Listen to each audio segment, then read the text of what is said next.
Give me time, I've tried, but it hurts to remember life.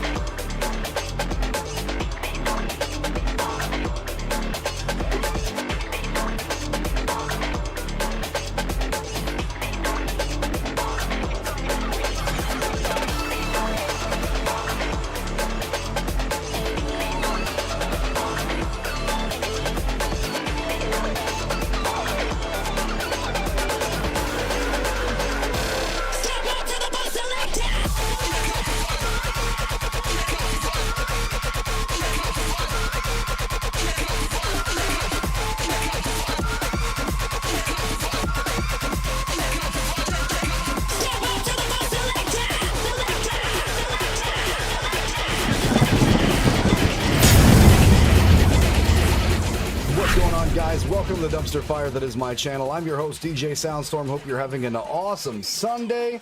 It is the last day of the weekend. More work to start into tomorrow. But, again, not all that upset. Might actually sneak in a couple of extra streams over on Twitch, on Kick, on YouTube, and on Trovo this week. Because I'm pretty sure I have Thursday off. And I think the rest of the factory also has Thursday off for 4th of July, and if I'm lucky, they gave the guys off Friday as well, because Thursdays are real weird for Happy Birthday America Day, and the chances of all of our guys coming in and the rest of the factory floor completely coherent on the Friday after 4th of July is absolute zero. But we'll see. Probably gonna have some more time to jump on and get into some more Erdtree, and that's why we started on this screen today. We are recording live right now, so I can put this over on YouTube, but I just wanted to do kind of a recap so far on what we have seen of the lore for Elden Ring Shadow of the Erdtree. Now, I have some pretty off-the-wall theories that I've watched a lot of the theory videos, and I literally love watching all the theory videos for Elden Ring up to this point. And I've enjoyed, obviously, Vadi's an absolute god. That's the Novel 87 of the Souls community, and if you're not familiar with World of Warcraft, that's going to make no sense whatsoever, but that's kind of how I see Vadi. There's a reason why the guy gets like 3 to 4 million views on every video, not just because he's well-spoken, but a lot of the stuff that's tied together that he's putting together makes a lot of sense, and a lot of the things he said he thought going into the DLC ended up being proved correct throughout the DLC so far, just with some of the stuff that we've seen. Now, just as an idea of where we're caught up, I have avoided a lot of those videos for this playthrough because I want to give my 2 cents on the entirety of the DLC after it is complete, and I've gotten as much lore vacuumed in, and I've met the NPCs and done the rest, so I've stayed away from those for right now. And it's killing me because I get updates every time Vadi goes live too. So I'm missing all of this awesome content that I enjoy just so I can have a more authentic reaction for you guys on my side as we play through Shadow of the Erdtree. So to give a recap of exactly where we are, got into the DLC, we full ran the entirety of the base game. That's been done. We've already given our thoughts a little bit on some of the base stuff, but I think Erdtree is actually starting to tie some stuff together. So we have beaten the Lion Boss, we have beaten the Twin Moon Knight, we have beaten Bale the Dread, and I think that's all of the actual, I don't know, the chat keeps taking me to all the places where there's like optional bosses to kill, and we end up fighting them there too. But one thing that I've noticed trend-wise is that as we're talking to NPCs and as we're unlocking more about the area that we're in, and after we found that stone yesterday that said it's the center of the lands between, it really does seem to me like the Shadow Realm on the other side is kind of how the cycle of things worked when it was just the Crucible tree to start. So bear with me here, because this one's going to take a little bit of like deep dive stuff into some of the other Dark Souls that maybe some people aren't super familiar with, but the theme looks like it's the same. So one thing that I've noticed, and I noticed a lot, is when we go underground in the main game, you find a bunch of roots, right? In Dark Souls 1 and Dark Souls 3 especially, when you are underneath of places, you'll notice those ancient trees. And it was a little more of a, here's a toss back to Dark Souls 1. In Dark Souls 3, we went down for that, but they're still there. And I do want to point out that it really does seem like, based on how and why these things are in the Shadow Realm, it seems to me that this is where people are supposed to go as a regeneration cycle from the old Crucible. Like, you would die in the lands between, you would come to in the land of shadow on the opposite side, you would do whatever your purpose was on the opposite side, and then be reborn again on the lands between. Like, everybody eventually would make it through the fog and get back. Like, that seems to be how the line was drawn a little bit. Now, I could be a little further off on this, because it could just be like the souls that are moving transcendentally in between, but I have noticed that the souls in base Elden Ring, if you like see the skeletons and the guys that are walking around, like the plague spirits that are there, they are all white. Now, the ghosts that can talk and are like the placeholders to let us know what's going on in an area, those guys are still translucent and white, obviously, because we run into them. They tell us, like the guys in Bonnie Village, where they say, for your own sake, get in the jar, yada yada yada, talking to the people that they were stuffing into a jar after they lacerated them to pieces. So yeah, it seems to me that when you see those spirits walking around in the shadow realm, they are black and they're kind of wispy, right? Like it is actually the souls that are stuck in purgatory had that whiteness, or that like full of lifeness from either the Erd tree or the Crucible, like whatever the opposite side of that, when they get stuck on that plane and haven't found their resting place, the color difference seems like it stands out to me. Not just that we're in the realm of shadow and then they look like shadows, but not everything looks like a shadow. Just literally those souls. So that's something that I picked up quite a bit as we're like moving through this entire area, which is gorgeous. And the thing is, I don't want to think to myself, I don't think for any reason that the shadow realm itself is the hell. I think that these two places were connected. After we found that big stone that says that it's the center of the lands between, it really makes me think of Farum Azula, because again, Placidusax and the rest of the dragon kind that lifted up Farum Azula and locked it in time, that type of thing has happened in the base game already, because they literally moved the plane and then froze the first Elden Lord himself in time. So that doesn't seem too far-fetched to me, that those places aren't like the 1 and 2, but they are separated for a reason. Like, I still feel like at the heart of this, somehow the Elden Ring, the true purpose, the one purpose, the fingers, all of that, I feel like that is a parasitic entity that was jumping into an ecosystem that was already set up. So I feel like the Crucible tree itself, everything that was attached to like the Horn Scent and the rest of the guys that seemed like the natural order of things, was based on them having those horns, like from the basis of the Crucible Knights, the way their armor looks. I think all of that is very intertwined. And I think based on base game, when the outer gods land, they always end up piercing the earth and end up underneath in certain areas, right? And that would put them in the same general vicinity as the roots of the Crucible tree. So that could be where the swap happens, where the Erd tree itself is then given that issue of life, where it gets its most parasitic, is when it can absorb all of those souls and that energy. And that's why we keep finding things like Estelle underneath of those areas. That's why, like, when Radon finally died and the stars were released, it's so important, because it's breaking loose, him holding back whatever was on its way. And because the outer gods themselves are from the outer realms, everything makes sense in that sect, with the exception of Ronnie's quest line. That's the only one so far, in my opinion, that doesn't really have any cliff notes in this DLC just yet. I was kind of stoked when I saw the Twin Knight, and I was like, okay, so first off, a S+ fight was definitely a Pontiff fight. If you knew how to parry, it was gonna be a lot easier on you. Like, period. The thing is everybody online was complaining about how many swings there are in that combo, and until those swords are magically lit up, until she's beating you to death with the rave sticks, and then you have the tertiary damage afterwards with the extra little flicks of damage. I'm gonna go out on a limb and guess that a very small shield would have parried the shit out of that boss. I didn't do it. I'm bad at parrying, but I just have this conscious feeling of Pontiff felt impossible until that first time I hit that parry. And with this game, now with the things that they've moved in, a lot of people aren't using it, but the guard counter ability in Elden Ring with this new DLC, the way that that is actually tuned up mightily, feels like that was probably the smart way to beat that boss, is to break guard, counter, or parry. And it would have been a lot easier.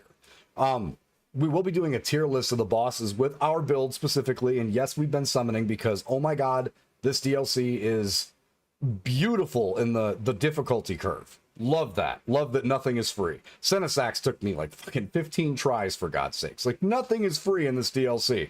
And that's actually really awesome. But with the build that we have and with the ability to summon and how we've played the game so far, I gotta say, the people that were stuck on that, the fact that we one-shot that dancing lion and the fact that Renala, I think it's Relena, whatever the Moon Knight's name is, that one took us forever. Senesax took me more pulls than Bale the Dread did. Love the throwback Bale the Dread. Literally has some of Midir's movement stuff, like the rushes, the 3-hit combo that he does, like all that's baked in. And Bale the Dread, that's something I wanted to lead off the conversation about today before we jump into Erdtree as well. Because I've noticed one thing is consistent with Elden Ring base and Shadow of the Erdtree. There's dragons everywhere, but their names aren't always ancient. So, for those of you guys that played Dark Souls 1, played Dark Souls 2 specifically, the ancient dragons are kind of a different breed, right? Like, they're the pure breed of ancient destroyer, like first destroyer. In Dark Souls 3 or Dark Souls 1, either side you look at that, the fight between those dragons and how the demigods ended up pairing with those dragons, the Nameless King, the list of the demigods that paired or made friends with dragons in all of those games is pretty vast, right? Because they're there. So you're either against them or not. But I have noticed Bale the Dread is torn up, like super torn up. And for whatever reason he's torn up, chat said something about him getting into a fight with Placidusax. If Placidusax was wounded by Bale the Dread, if there was a fight over who was supposed to be Elden King or Elden Lord at the time, and that's why he had to freeze time and move Farum Azula, was to get away from Bale the Dread, that's a really cool tie-in. Like, because that thing is messed up. I do want to point out too that Igon seems human. I tried looking on the screen to like see if I could see any horns on his face or anything else. Can't confirm because I don't have his gear. But it seems that he's human, and he makes it sound like there are much different entities that are hunting dragons. Like, that's a thing that they're doing. And the dragon hunters and the assassination of the dragons is something that goes back to, like, Dark Souls 3, right? Like, he was, and his job was to try to kill off the rest of those dragons because they were making, or I'm sorry, Dark Souls 1, because out of the darkness, yada, yada, yada, right? But it was...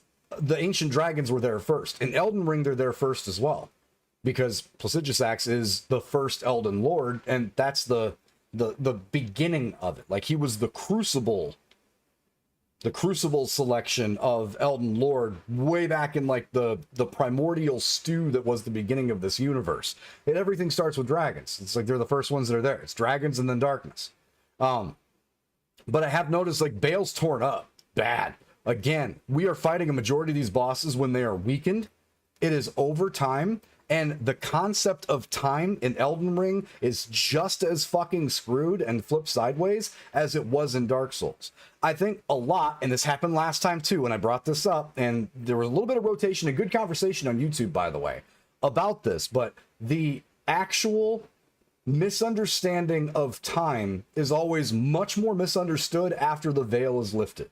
Right after you actually see the Firekeeper chamber at the real age and the visage is lifted, or after you see the Round Table Keep in its current state, not in the dream state that it's held in, right? All of those are super important because all of this can be constructed and was constructed. We're not doing anything by happenstance, right? No part of an Elden Ring, Dark Souls, Sekiro, nothing like that. None of those games, even Bloodborne, none of those games are us acting on our free will just to kind of scour around and figure stuff out. The baseline of the game is us being puppeted towards something. Dark Souls 3 was done flawlessly. It's like, hey, we're just going to keep reanimating these ashes until we get what we need. Period. And it seems like, and you could feel the plot throughout the base of Elden Ring the entire time, where it feels like we are being carrot on a stick led to take care of business that hasn't been able to get taken care of under somebody else's decision. Now, the one wrinkle in there, again, is Ronnie. And I haven't seen anything that stands out too much from Ronnie's quest line. There are Carians over here, but there would be a part of me that says that the Carians existing in this side would make sense. A little bit. Just because, like, it seems like if Marika was able to move from one to the other, or did move from one to the other, Marika is Radagon. Whatever the Golden Order's betrayal is, has something to do with the fact that there are, or the same person did, something that flipped them to be the other side. Which means at some point in time, there could have been members of the Carian family that were sent to this side, just as there's a demigod sitting over here that we haven't run into yet. So, a couple of things just to start things off that I didn't think that were weird, but there's little lore tidbits and stuff starting to unfold a little bit. But the one thing that's still very, very, very, very bothering me is I don't think Mikola is kind. I don't think for any reason at all that one of these demigods isn't also afflicted, right? And I do notice that throughout the base game, remember that these demigods have to be killed a certain amount of ways before they can be released into whatever the next step is. They have to have, like, that's why Godwyn is stuck there, right? The golden child was killed. His body was left alive, but like soulless. So like there's a switch that can happen, and he's currently still in a death stasis underneath of the ground in Elden Ring, growing into something else, like the tree of death, literally. And then the same situation with Ronnie. There's a certain way that these things have to die. These Empyreans have to die a certain way. They have duality, which again talks about the Milena part, like the first messenger we run into, and then the Ronnie connection. And then we hear Milena saying that she was burned alive. Blah, blah, blah. That was her job as kindling to keep the cycle going. And a lot of it's tied in, but again, it really seems like the rest of Ronnie's questline is pretty underrepresented on this side so far. It seems more or less like these shamans, I'm just going to go out on a limb and guess that they were called shamans because they had some control of magic. Because when we were going through Bonnie Village, we noticed that a lot of the people from Bonnie Village seemed like they were the ones that were getting massacred by the Hornset, which could also be a reason why the second we get over to the Lands Between, they are all instantly either destroyed or sent to the sewers. Like that was just a grudge that she carried over into the Lands Between, which would, I mean, make sense if you were skewered. But I have this really weird feeling that those shamans being called shamans were because those other people didn't realize they were Numenorians. They didn't realize that they were either A, aliens, or B, they were from another land. Because you'll notice that a lot of those statues are huge. A lot of those people are large. Like the demigods are big. The people that were the Empyreans are massive. So I just have this weird feeling, even though the houses over there didn't seem like super extravagantly large or anything, I just have this weird feeling that the misrepresentation and understanding of the individuals in the Lands Between was what caused a lot of these differences, with the exception of the Outer Gods, because that would be an invasive species coming in and trying to get their bidding done in the Lands Between, including the Elden Ring itself and the Divine Will. Because it really, really seems to me that the basis of both of these worlds so far, the oldest energy that's here is still the Crucible. So that's the beginning. That's the alpha. That's the dragons and trees, and that's it. Like, that's the beginning. And it seems like the natural order of those things is disrupted specifically by the Outer Gods, which does include the Fingers and does include the Order. Because, again, like, Radahn stopped the stars. I want to point this out because it's something that's super important that I don't think I've seen a lot of headers for on YouTube. but it's something that needs to be remembered. Radahn stopped the stars in the base game for some reason. Now we had to, there was a festival to kill him, so we were goaded into killing Radahn, but he was stopping something. And a lot of these outer gods were talking to the other outer gods, right? Like they were talking out and up. So Radahn may have been literally stopping an invasion any further or cutting off communications, and people didn't know that for whatever reason, whether he was on the side of Ronnie, whether he was like working with or for Mikola at the time, trying to subvert whatever they were upset about with the Golden Order. Like there's a lot of stuff that we don't know just yet. I'm really hoping that we run into those lore tidbits throughout our playthrough that kind of help us figure that out. Because I have a lot of questions still, but some of my theories are holding pretty tough from the base game.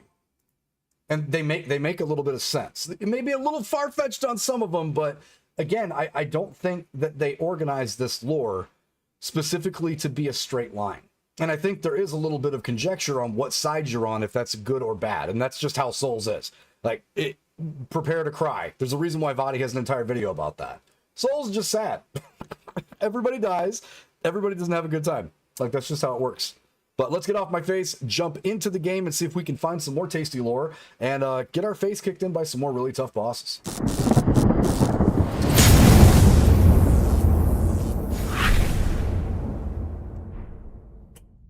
Continue.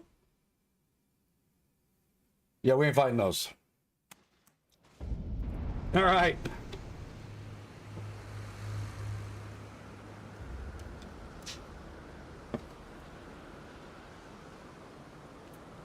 Yo, I do have to point out, too, this does kind of look like the Colosseum Placidusax was in.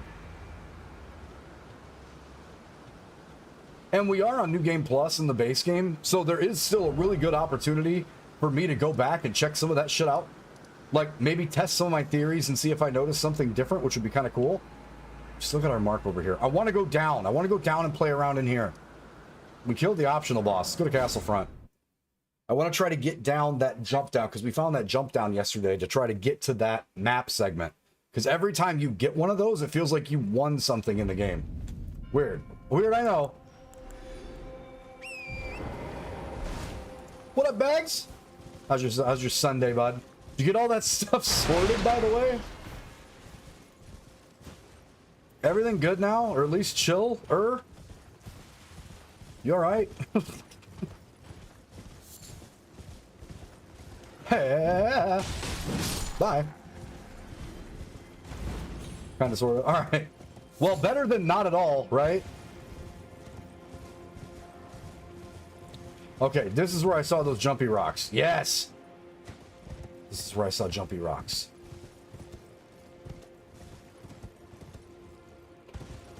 So let's go. One step at a time. Oh, there's bats. Why are there bats?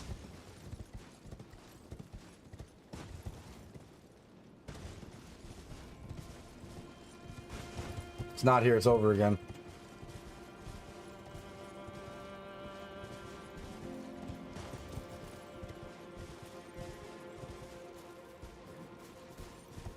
Can I just pop and stop these idiots?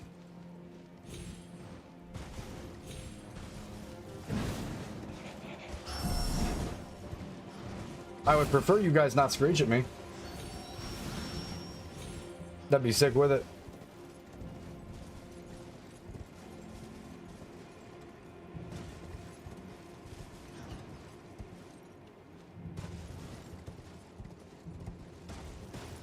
What are you?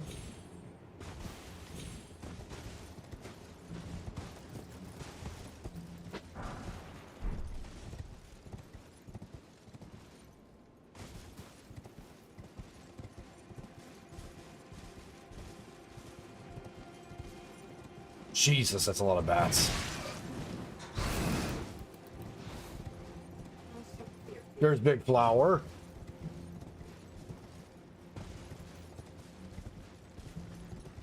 That's a jaw. Oh, no. You're not new.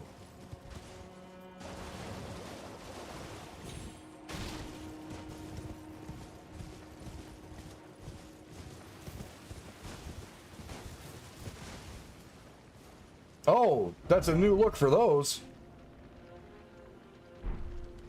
We definitely gotta try to get wrapped around here. Wait. Wait. That looks like a jail of some sorts.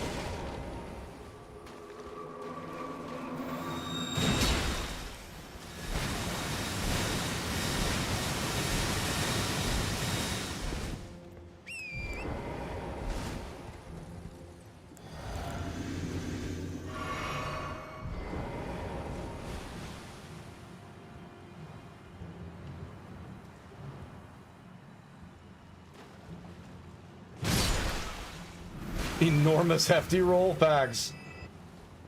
That's poison.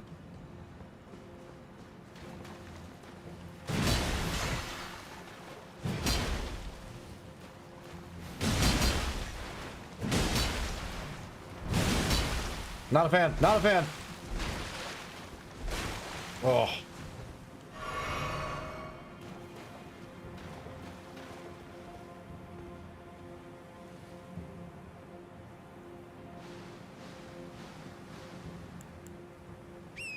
You know what? If I have fire grease, I'll come back here when I have fire grease. You're fucking annoying.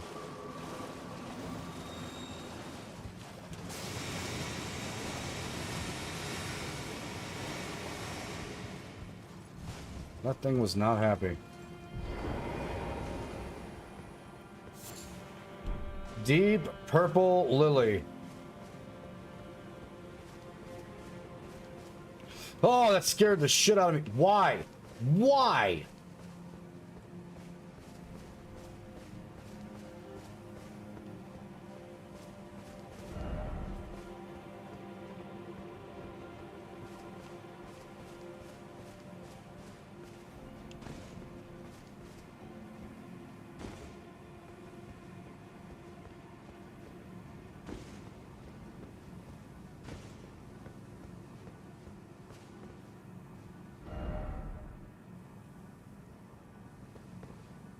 Praise the grace. What grace?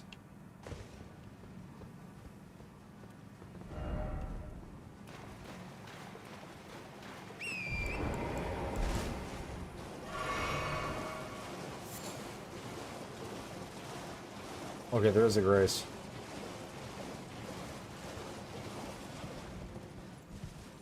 What's this? Yes! Oh, I love Spirit Ash.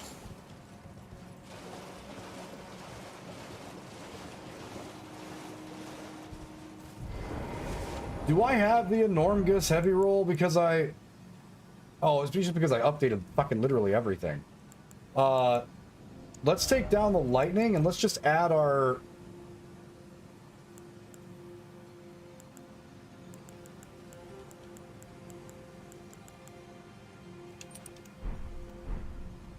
Dude, go this route. Literally increases our defense when we're hefty. If we're gonna be hefty, boys, let's just wear it. Shadow Realm Blessing! Yes! Alright, we're at level 5. This is not taking us where I wanted to go, but I'll buy it because I have a feeling this is going to take us somewhere cool too, maybe?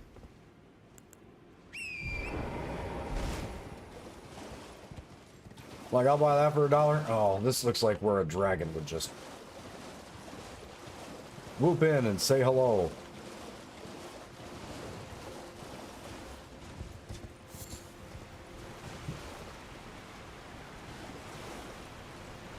This looks like trickeration.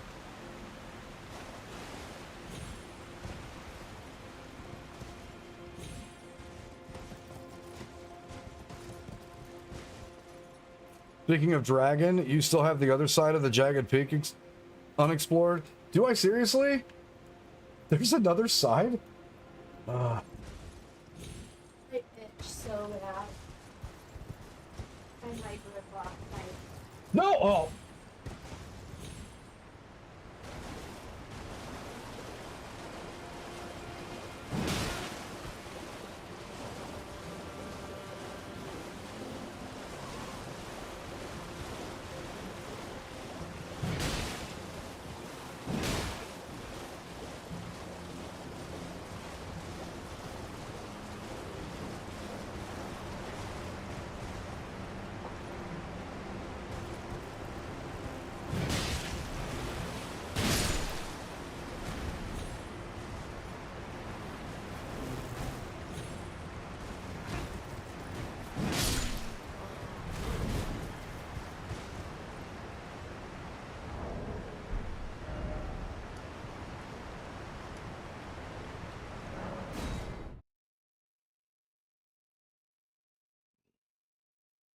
I didn't realize there was another side to the jagged peak. I thought we reached the end with Dale.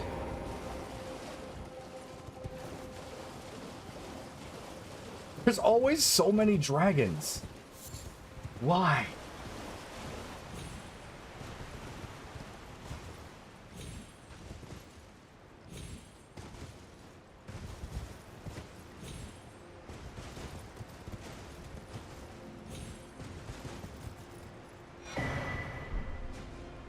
Yeah, when you ran past that first dragon and went left.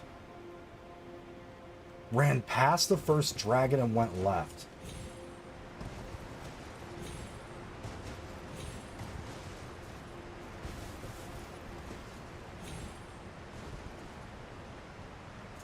That's a lot of grave birds. That is a lobster.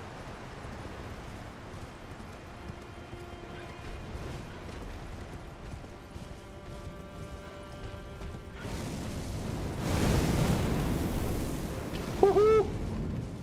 Your artillery was not effective.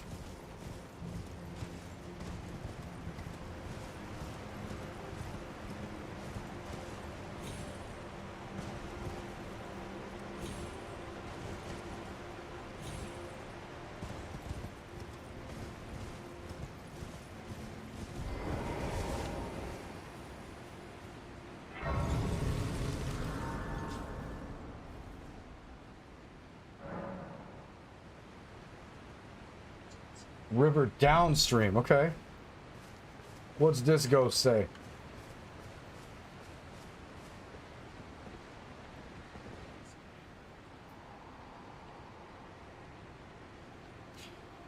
Told a coffin could convey its passenger upon a gentle cruise? No shit. To the velvet garden of deepest purple? Oh, to slumber in such a paradise?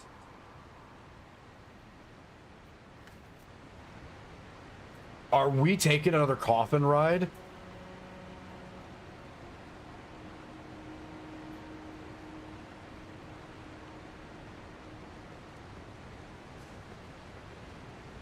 Are we, is he really giving us that bone from Dark Souls 3? Like 110%?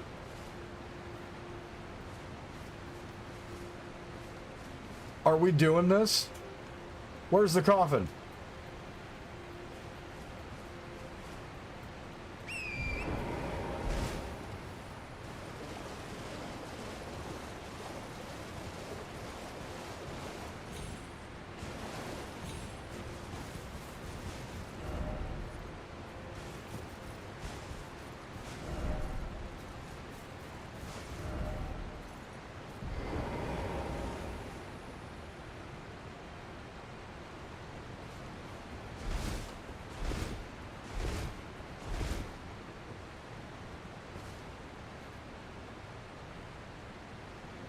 That one drops down as well. Holy shit, where are we? Underneath the scorched ruins? Alright, you know what? I'm on one here. We're searching. We know Bags is saying that we have to go back to the dragon place anyway. So if we just find all the face, maybe pick up some extra spirit ash, maybe a scatter tree frag or something, then like the search was worth, right? We're still unlocking areas that we can just fast travel to. Also, you ever notice, this is something I'm kind of picking up on. When we're exploring, there's always eagles. When we're exploring and it's somewhere where something wants to kill us, there's never eagles. But like these birds are always in like our transit places, like letting us know we're supposed to be going that way and shit.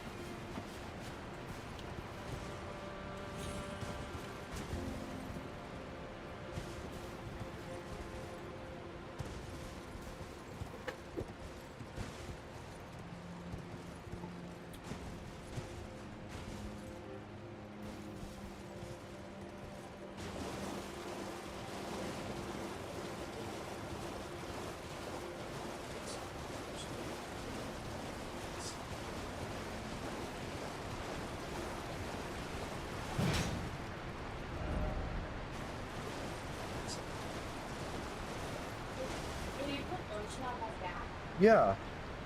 Right now? I put the earphone back in and asked right now. Okay. 1 second. I apparently need to...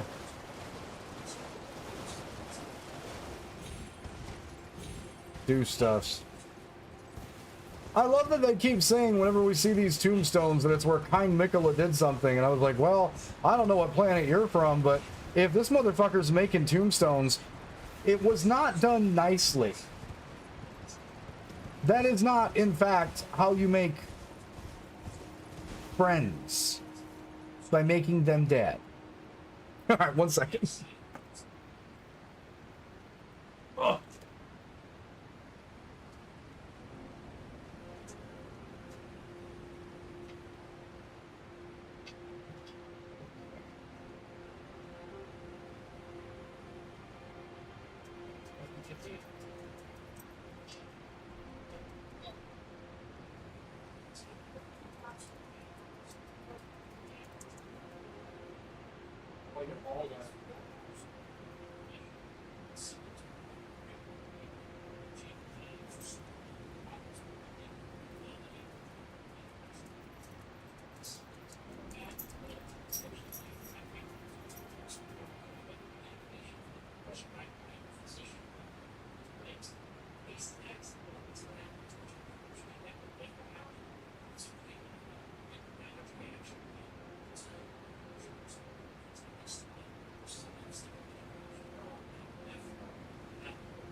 Huh? Oh, I come back where I was getting stuff off the fan. Nope.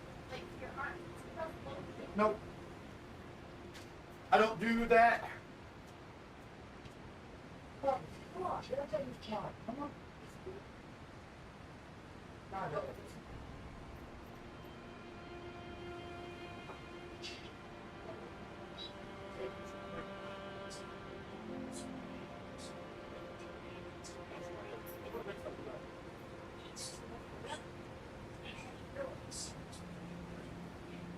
Oh.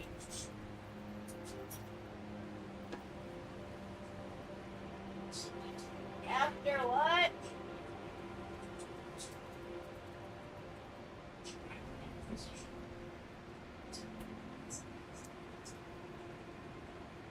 I said after all the food we eat today, I really could care less. We've already hit our peak. Like if we just have a pizza, that's perfectly fine too. Look for the hanging pot to the left. Huh? Where hang pot? Where hung pot?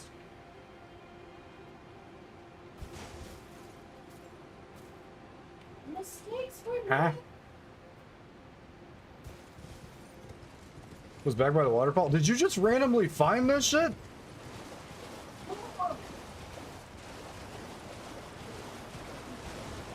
Oh God.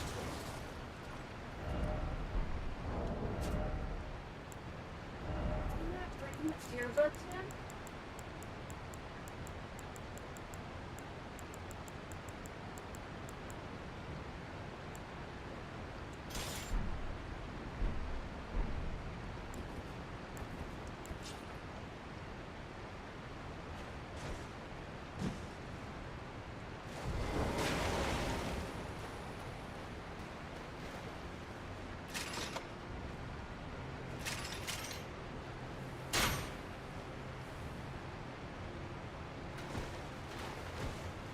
Where's my aim reticle?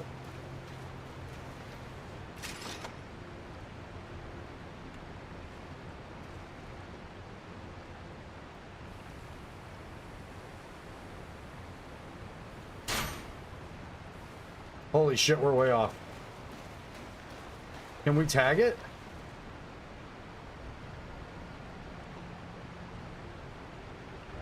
You might need a bow for aim.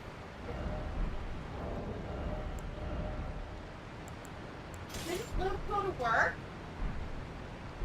Lou? You didn't go to work? You didn't go to work? You didn't go to work? You better get up and get there now. They're gonna kill you. Oh my god.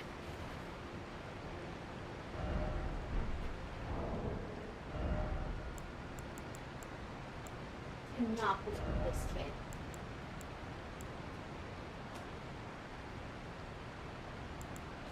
I looked outside for the vehicle.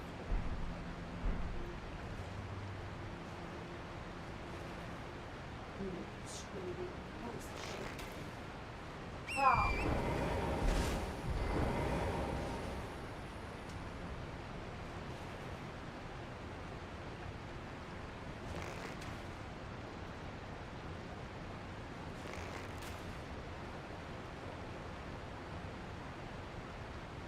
Luke was supposed to be to work almost 2 hours ago, or over 2 hours ago.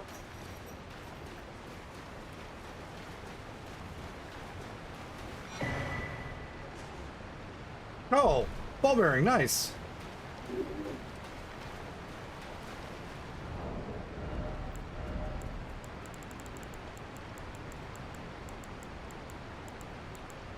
Back to my demon mauler. Demon mauler.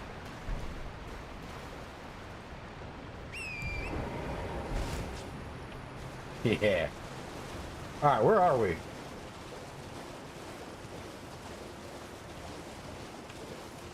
We are very clearly a place that we've been before, just higher up.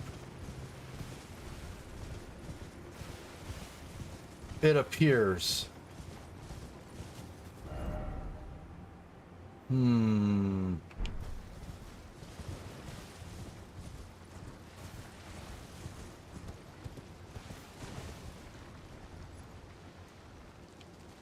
Hey, I didn't attack you. No, no, no, no. I'm not food.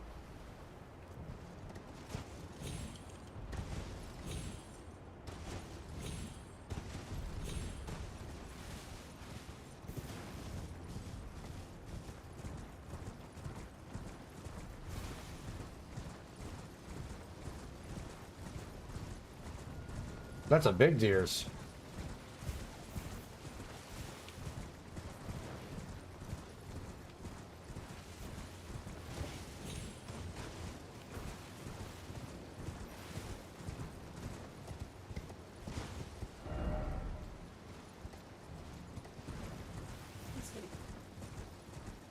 Let's go, dogs.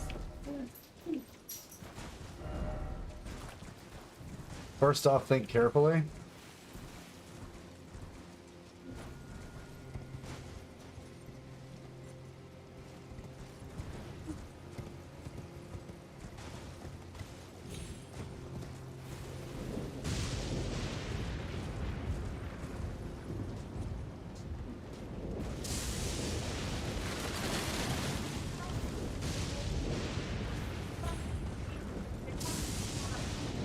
What the hell was that?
Grace ahead, therefore praise the glorious view. Yeah, but what are we coming out to here? Yo, what a biome change. That's large. This place is fucking pretty.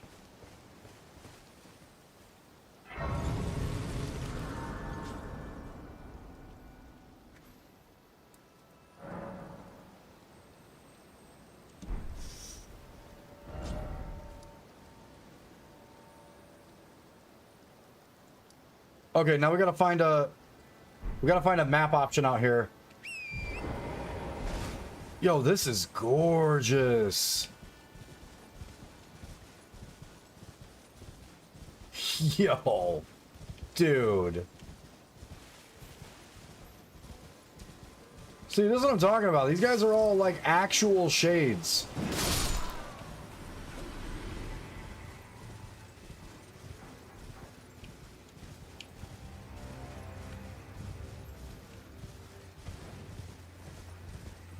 Okay, we need to either find more grace out here, or we need to find the map.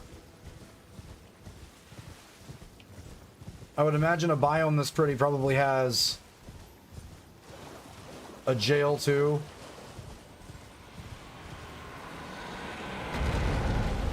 And a fucking dragon! Oh my god! Not today, Satan. Oh, yo, what is this?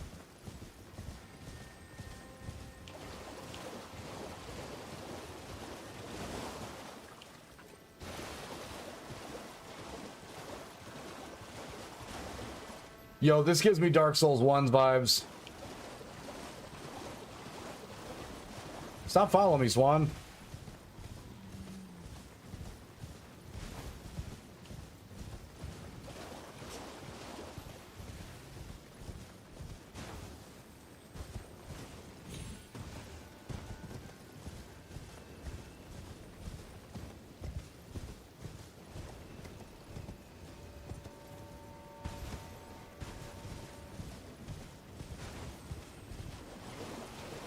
Are you even named?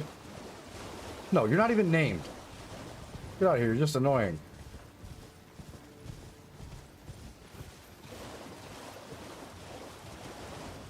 Map?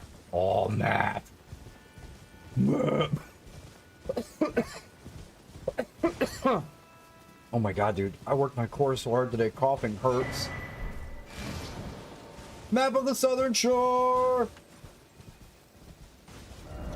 What's this look like? Hell yeah, bro.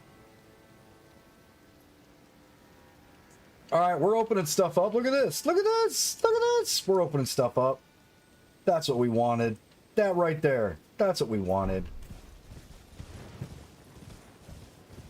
Map. I'm telling, just something as dumb shit as finding a map fragment feels like you won something in Elden Ring. I'm serious. Oh god. Nope. That's a bomb. I'm familiar with your kind. What is this? Yes! Hmm.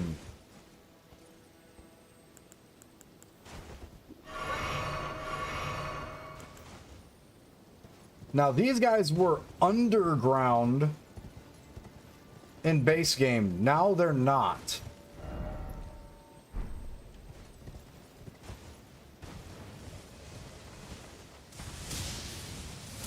Shit pusher orbs are not. Or were not. Now, these worm things don't seem like they're doing anything to me, but I am noticing that they keep glowing red randomly. Like that. Not a fan.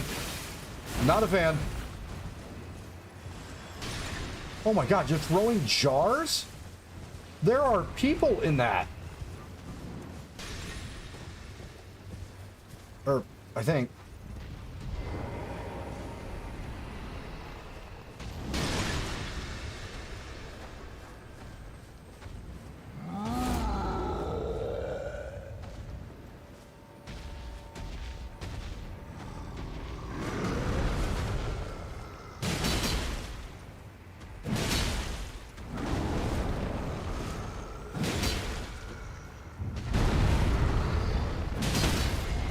Oh.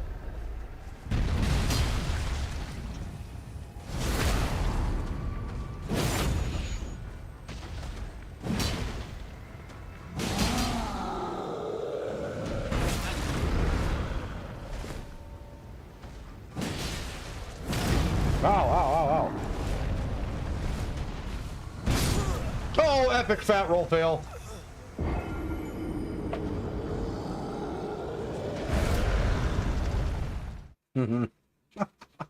All right, well, let's just get that one out of the way.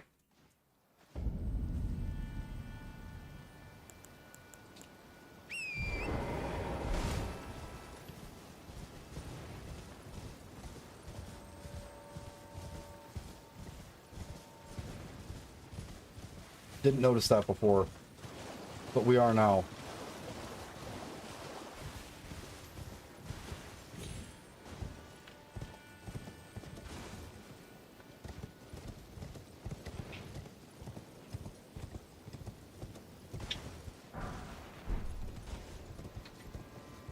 Damn it. There's items on top of each of these.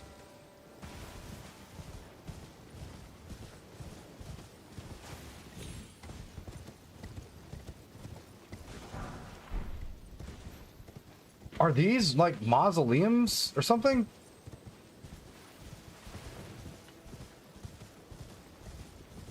What's with the bulls on them?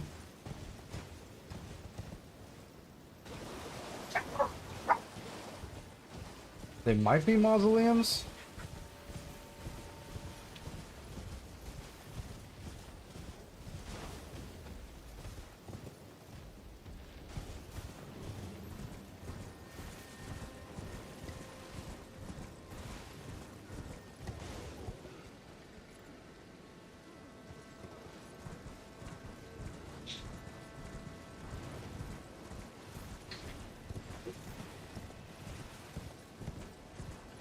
Freaking massive tombs.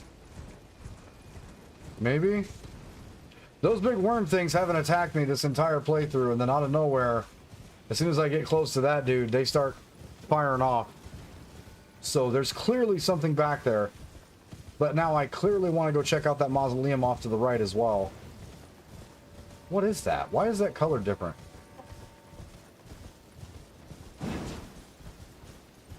Oh.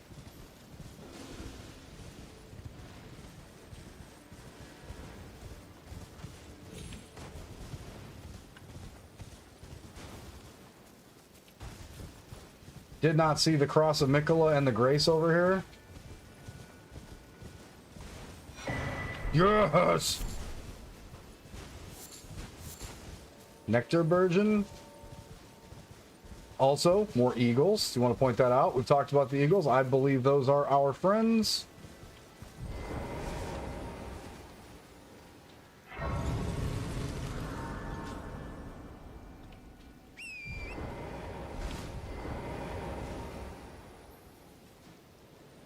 We should be ready for another power. Oh, yes, we got another one.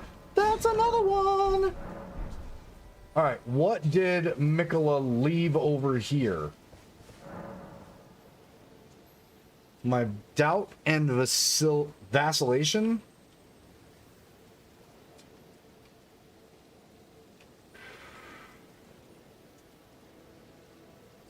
Seems like each of these locations are locations of an atrocity.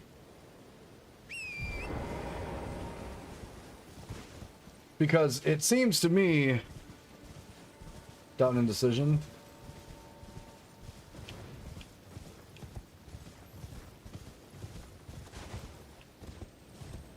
Yo! Nope. Dargan.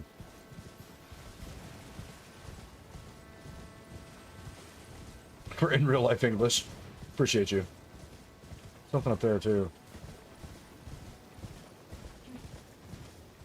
Yeah, these wormy things, even though they're next to our eagle friends, they are not happy to see me over here.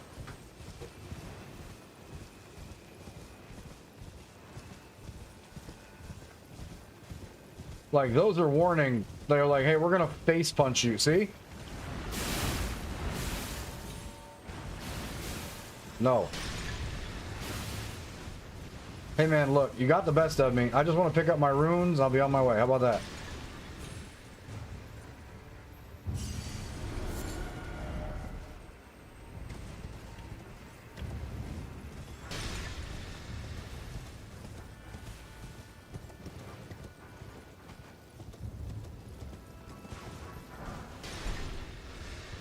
Grave Glowwort.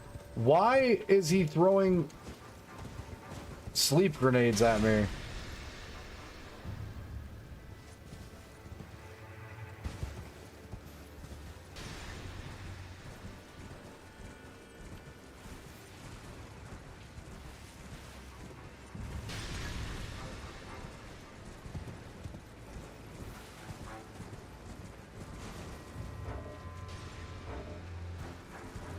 Can't check the map.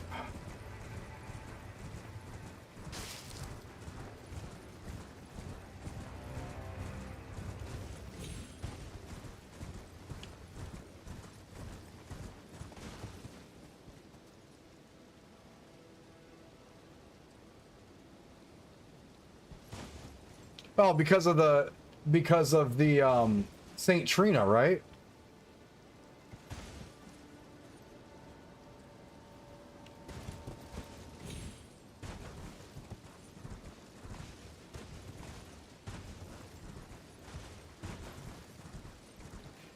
Because in base game, Saint Trina was the altar, like the America Radagon crap.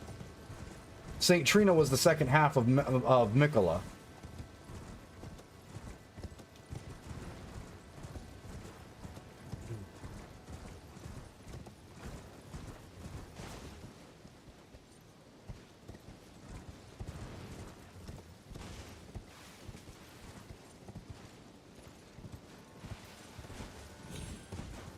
See, there's more eagles.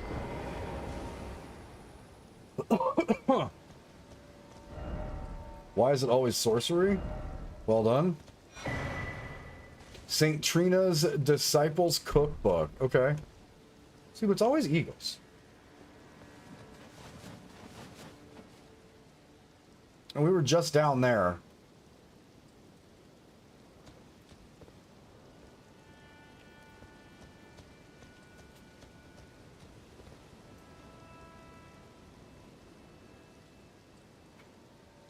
Dargon Wing, interesting.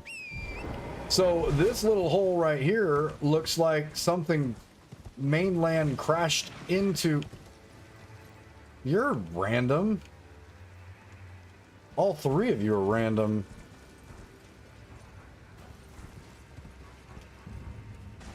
Mikola's discarding himself in the DLC. Yeah, it's like he's leaving little bits in. Oh no, okay, they're not random. They're everywhere.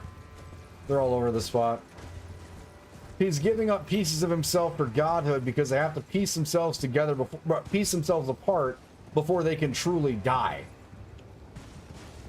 Same reason why Godwin is still alive and being fucking, well, like in a not dead state of being tortured and undeath because of how Ronnie got him like assimilated, like how she tore him apart. So to truly die, they have to lose like all those pieces of themselves. That part I remember. So that's clearly what Mikola's trying to do. Is trying to give up all of the strings that would attach him to one realm.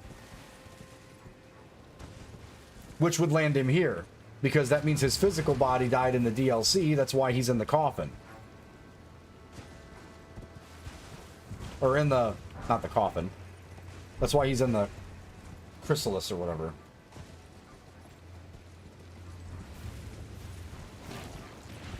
Thank God these things don't really attack. Like once every 8 minutes or some shit. Have you found Tholier NPC? I don't think so.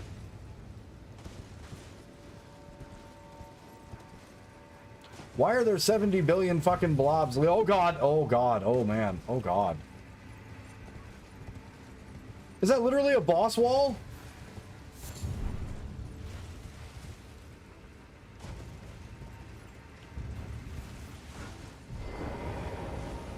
No, that's something else.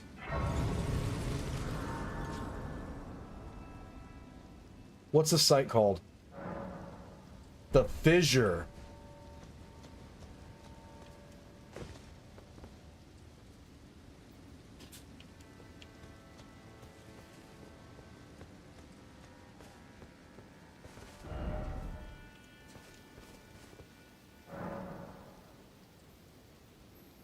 Sealed and obscured by Mikola.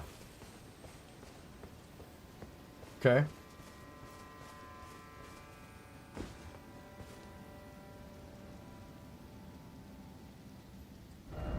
Yeah, I have no idea where that dude be.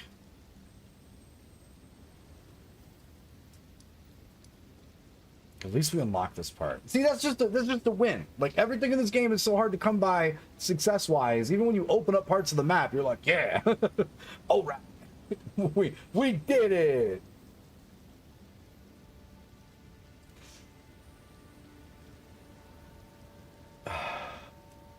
Where the fuck was her boss? Is that Fort?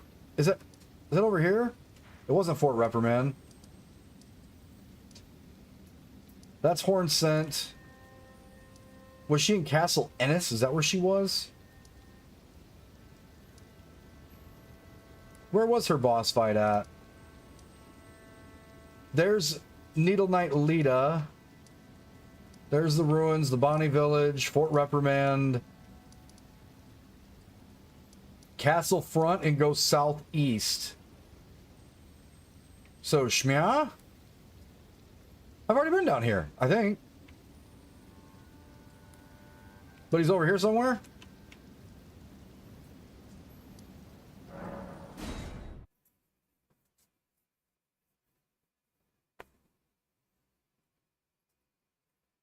Shmya-ish? Okay.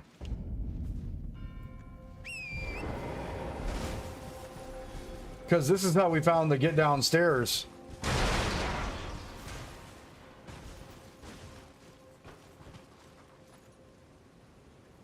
Oh, are you okay, boy? Come here. I'm so hungry. So, like, arrow pointed, like, down, maybe? Is he down Shmya? Or is it up on this high road?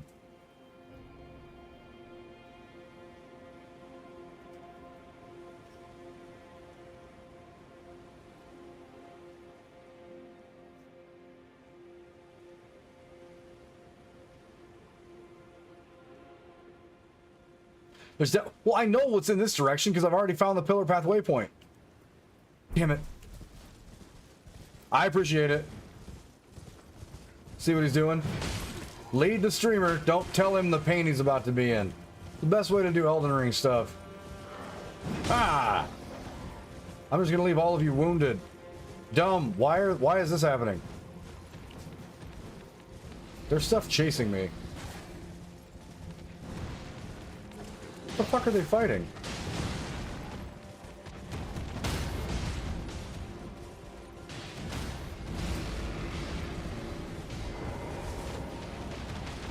Ow, hey! Fucker.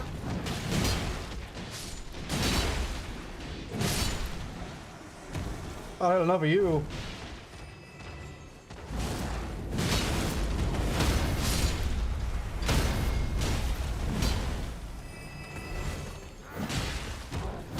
Oh, god damn it.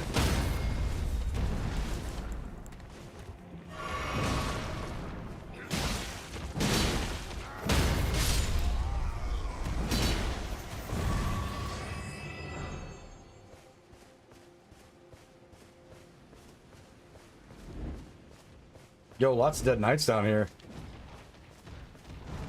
Why are these dudes beating up on these guys? Oh.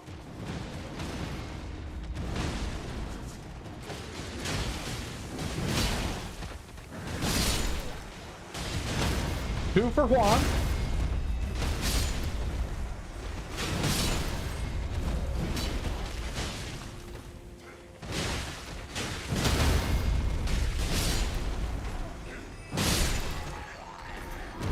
Ow. No, you first.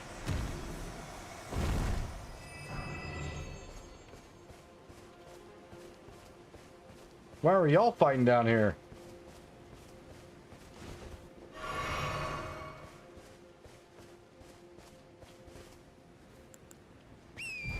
For sure looks like a mausoleum of some sorts.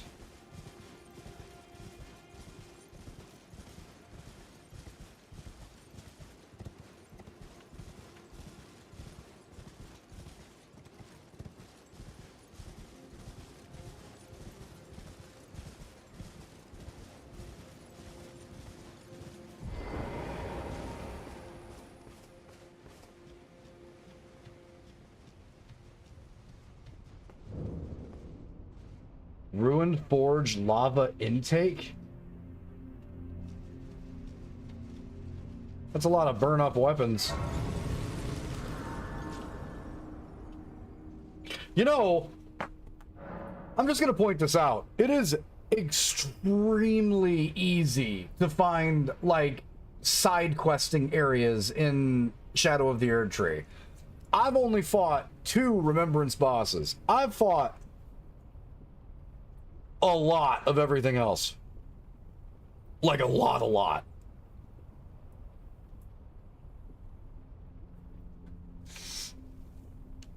I just want to point that out. We have fought so much everything else.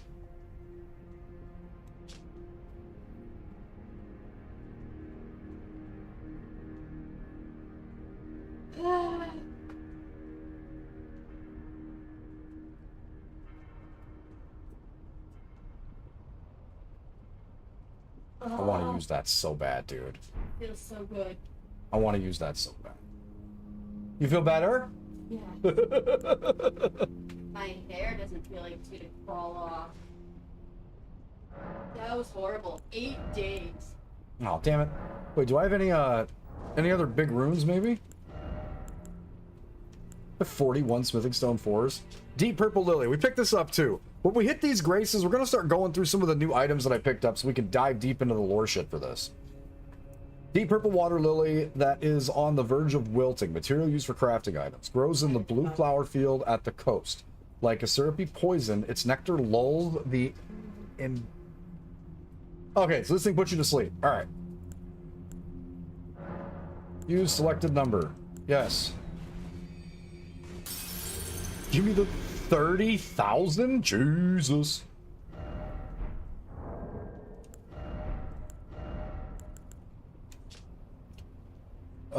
Record of crafting eternal sleep grease and dross. Oh, okay, so there's sleep grease. That's good. This glowvort was what we needed to level up some of the stuff. Same thing. Divergent, exceedingly rare to find. Said to burgeon forth the nectar-like blood of abandoned Trina. Pooled. Weird. Perfumer bottles. Toxic mushroom and... Oh. I kind of really like that they tied in... That's hefty rock pot. They really tied in, like, yeah, you still gotta go back to round table. You still have to go back to... You know, like... That's kind of cool. I kind of dig that. Because they could have just made it all this side, but they definitely didn't do that.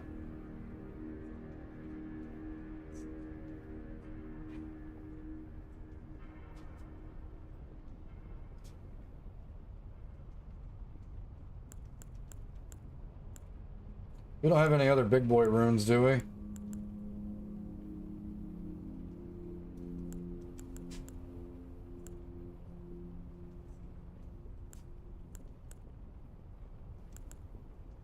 Whatever the hell that is. Festive grease.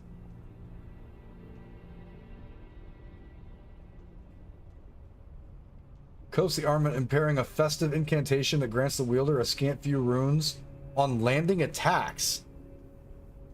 Oh, so you get runes from attacking with festive grease? That's fucking crazy.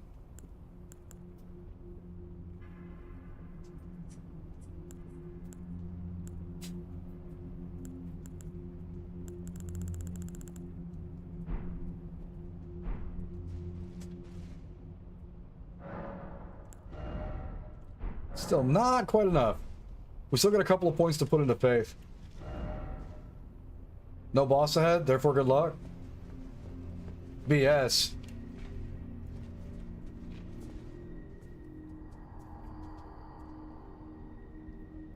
By grace, there I see another rock.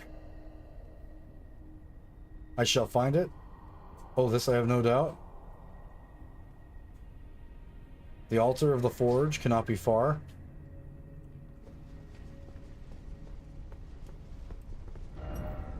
Try throwing. Offer Elden Ring. Yo!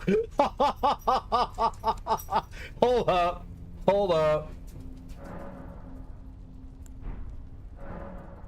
Yes. Yes. The Gondor. 「 Gondor.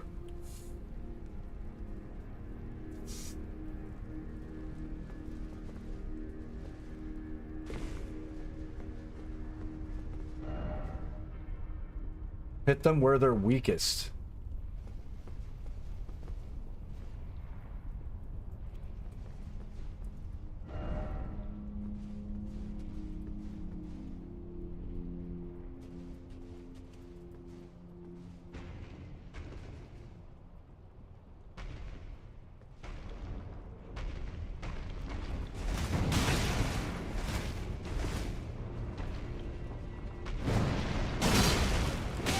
Oh my god, he does wrestling moves. Alright, we all of a sudden have to take this seriously.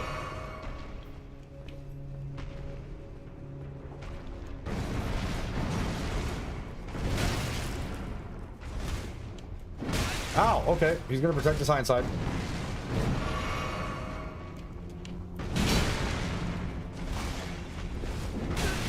Brother, I will break you anyway. Watch. Oh my god, he's made of actual stone.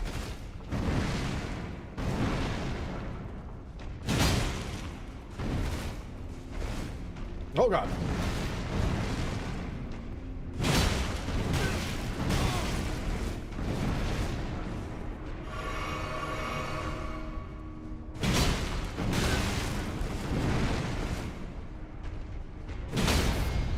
Thank Christ. Ow. Okay, that's not good.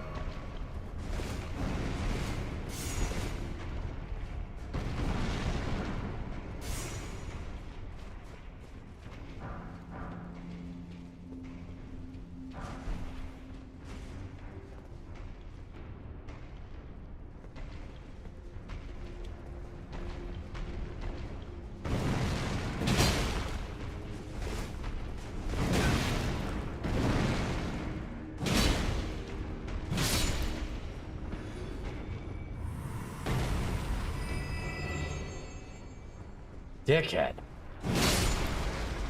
Oh, good. You guys aren't defensive behemoths.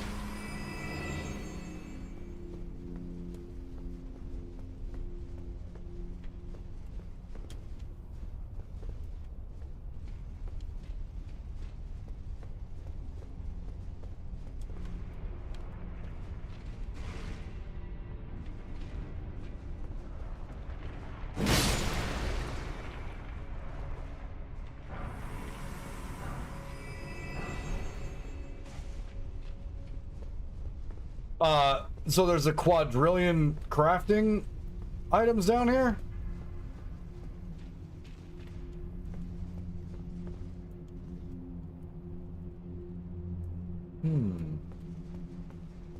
Those guys have to be backstabbed.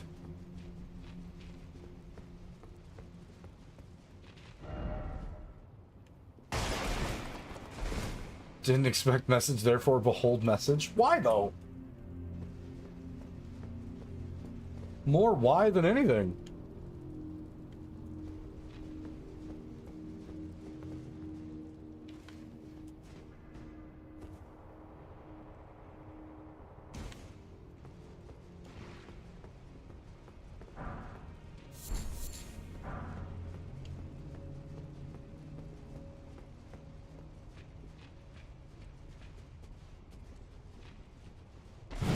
Oh good, I can just miss.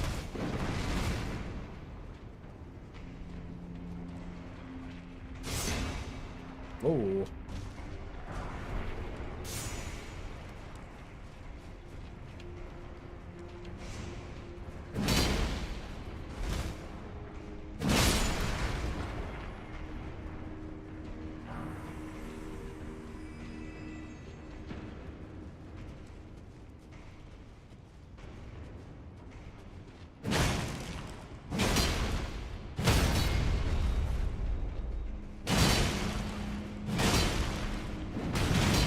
Dumb. Oh god.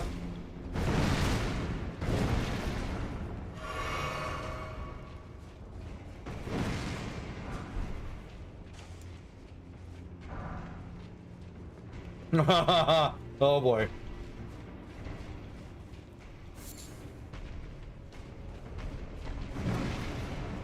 Haha, bitch.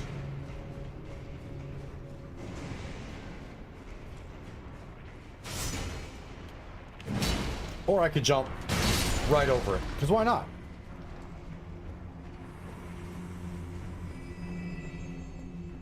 Oh. Visions of deer. Oh, yeah. That's true. This forge seems like it is important for a couple of reasons.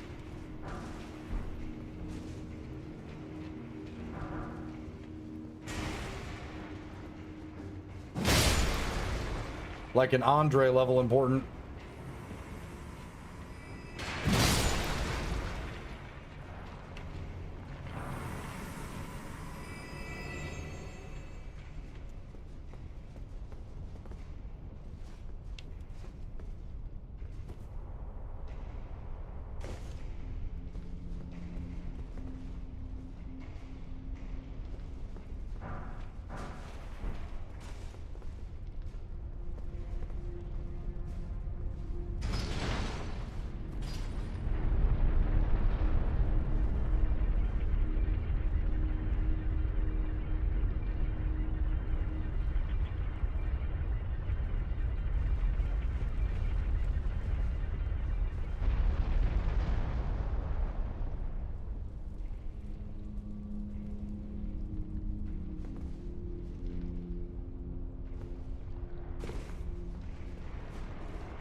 Oh god. Smith's grip dagger?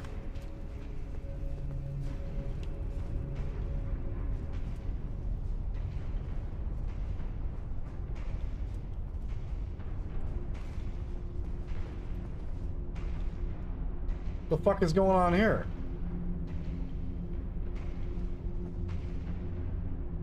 Holy shit!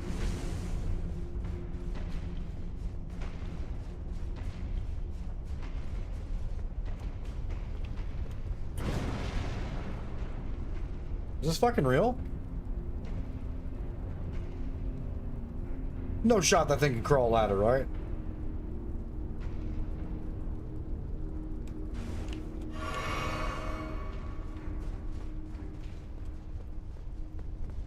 Okay, so little to no shot whatsoever that we make this fucking jump. Lava hurts.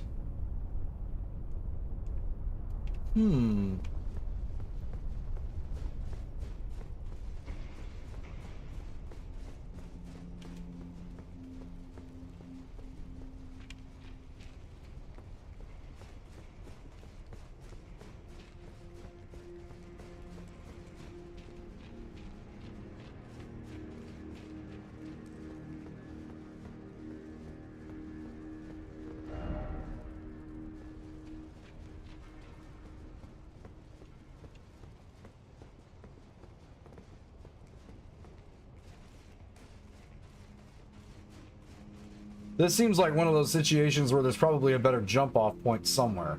Not sure where, but I might have run like past it. We did literally have that view to our left a long way down.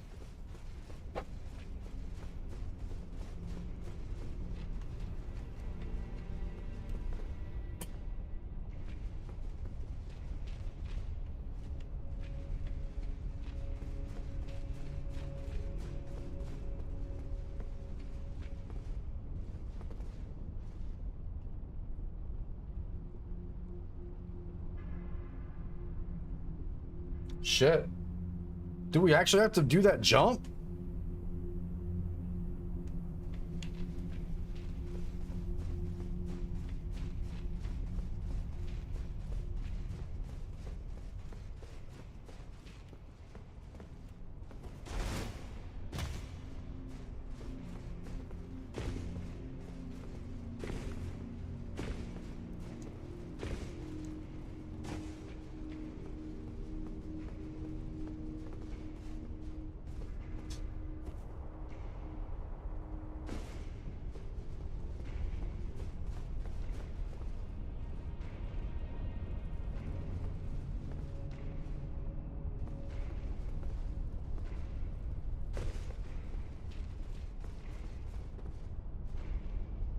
Brother, there's no shot.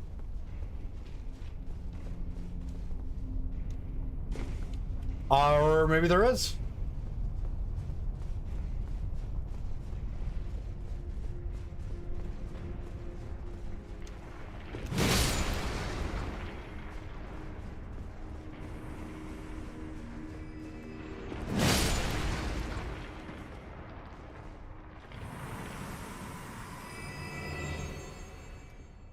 That forge appears to actually be forging.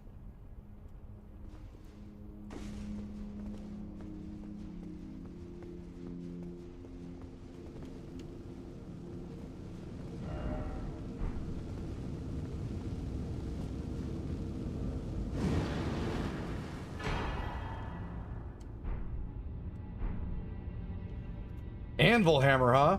There wasn't even a boss in here. That's kind of sick. Just to explore, figure out the puzzle, and get things? I could dig it. Okay. I can kind of dig that.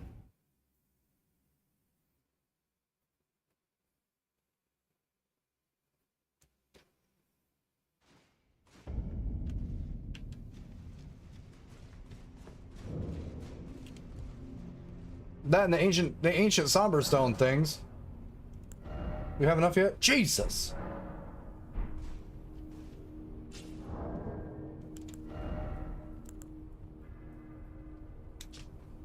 One of the treasures of the ruined forge, a tremendous hammer that incorporates as its head the red-hot anvil of the forge. It is said that the anvil shape is inspired by that of an altar, and that long ago it was indeed used as such a rite and ritual. Unique skill, smithing art spears. Slam the red-hot anvil into the ground, sending up countless spears as it's pulled out. The spears disappear instantly. Sick. Smith script's dagger. Reduced mass enhanced the effect of the smithing arts, allowing the weapon to function as a throwing dagger for all attacks. Once thrown, the dagger instantly reappears in the wielder's hand. Piercing throw. Throw armament with a powerful spin, causing it to bore through foes. When using the skill, the armament can be thrown further than normal and also pierce through enemies. That's gross. Hefty volcano pot. Okay.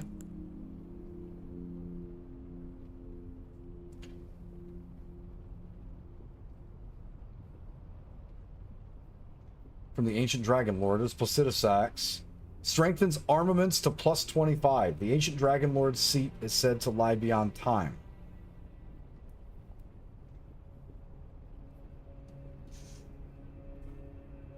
Because he slayed a god. Placidus Axe is the one that killed fucking America in the first place. That's his red bolt sticking through her body.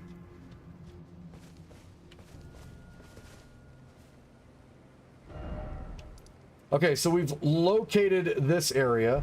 Is there anything behind this area?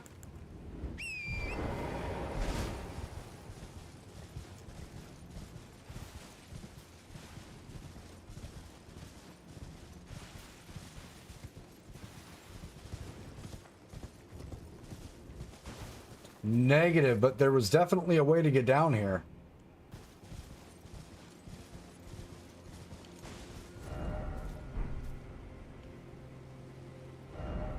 Okay, so this dead ends down here. And the Tholier duder bag set is around here somewhere in between, like in between here maybe? Or is he further down towards the, like, where are we talking, Bags? There's some downness you can go, but at the fork in the road to get here, the left path bearing left. The left path bearing left. So this guy. Am I tracing this guy right? Because there's lots of fights along this side too. Left path bearing left.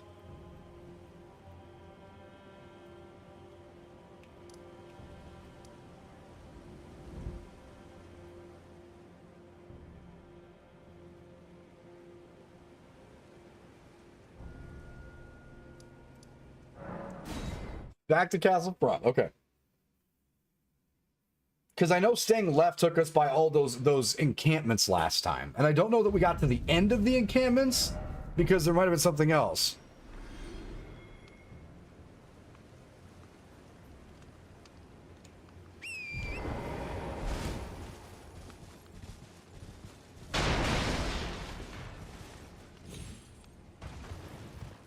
It says there's a ledge east of that main path.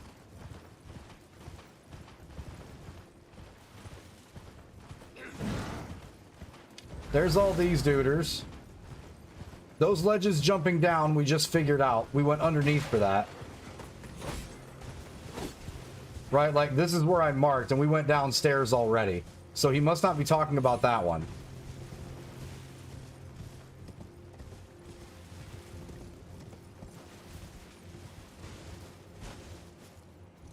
Because we already jumped down past the bats. So there must be something else?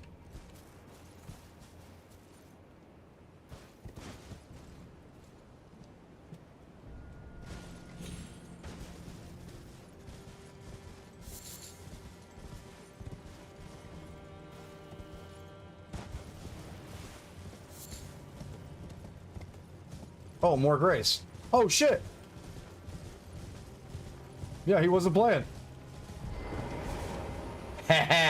Oh, power. Oh. Oh, power, I have the right.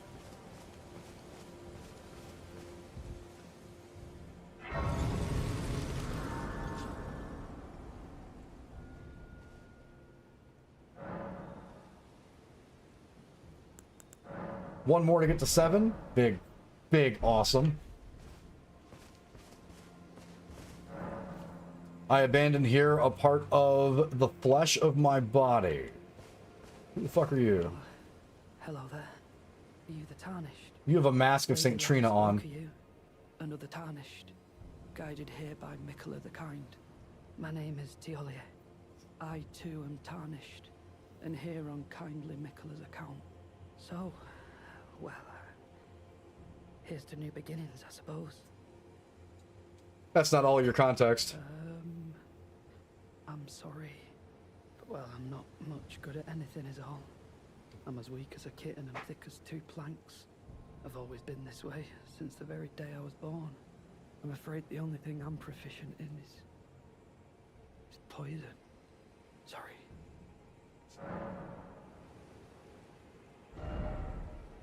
Oh boy, you have lots of poison. Deadly poison perfumer bottles. Yo, poison grease though.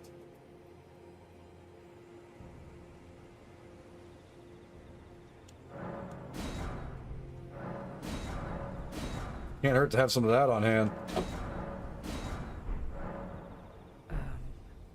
Just give me the word if you need any more poison. So, what can I help you with? There's no option to talk to him. Is there another step to this quest bags?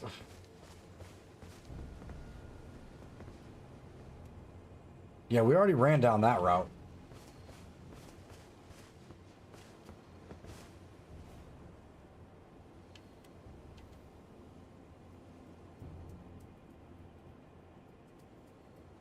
Those are trees. Those are spooky looking trees. Or anybody in chat. Rest and make sure there isn't more. Okay. So typical Dark Souls stuff. Gotcha, gotcha, gotcha. Always rest.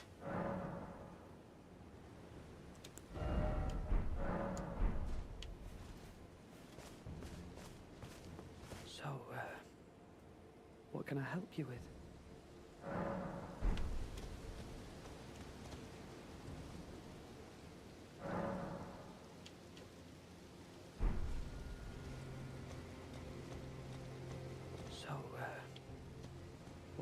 Nope, that seems to be the end of that part. When you want to go to that Havel looking ass NPC. Oh. Yeah, dude with the incredible tank armor. That's not the horn scent. That's Redmayne Freya. You talking about more? Because Ansbach's the one that knew about, that seems like he's got some backstory. Like, he knows some shit. He says he's not a fighter, but he knows stuff. That guy.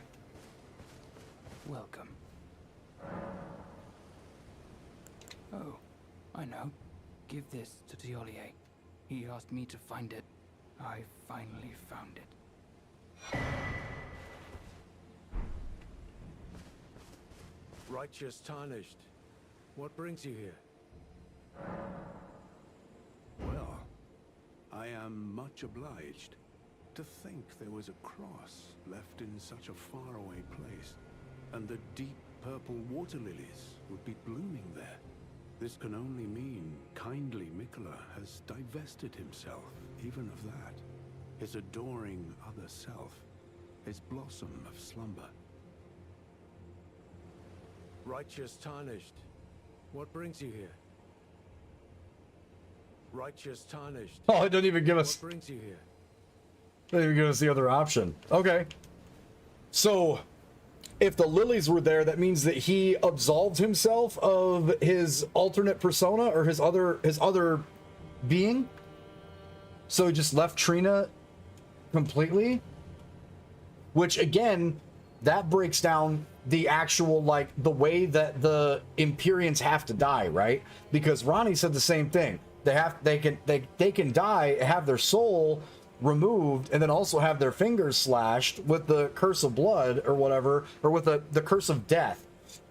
They can die by their fingers but still be somewhat alive, but now they're mortal. They can die in body, but their soul lives on. And then if you kill their soul with the rune of death, like, which is like the trifecta or whatever, you can, like, only kill certain parts of it. But for Empyrean to die, all three parts have to die.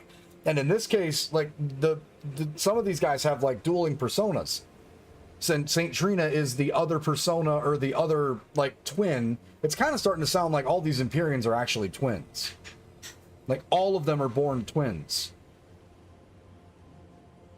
All of them. Moog, Morgott, Melania, and Mikola, which are the two sides. Radon must have had, like, another counterpart, because Godfrey doesn't count. He was grafted. So he was the meh one. But the actual Empyreans all seem like they were twins.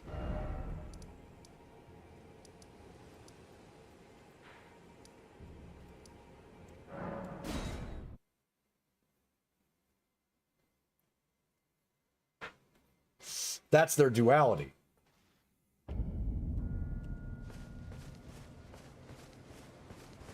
So, what can I help you with? Oh? What's this? I have to say, Sir Moore has an awfully sharp eye, doesn't he? It's wonderful.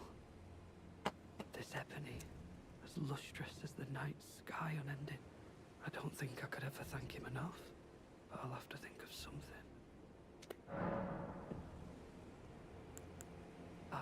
Forgive me. You two deserve your share of the reward. I'll mix up something special. If you find yourself weary of the weight of this life, then just give me the word. Sleep is a balm. An eternal sleep is an elixir. I'm weary of life?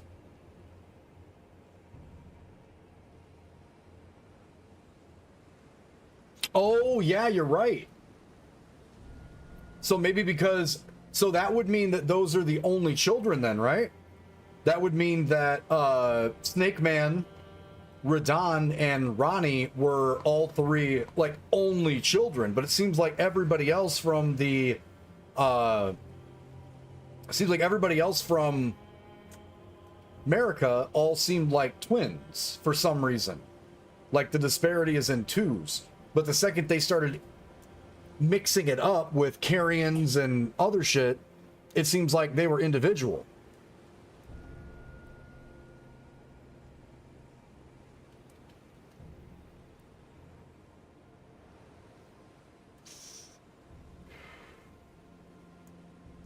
Because Ronnie didn't have a twin.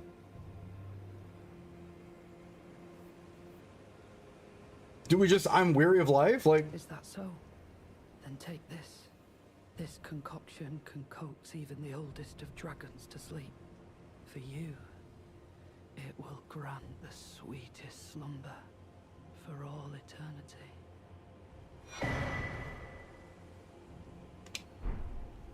So, what can I help you with? okay, nothing now from that guy. Okay. So, first off, I don't want to blank myself out of existence, clearly. We have lots of remembrance bosses to kill.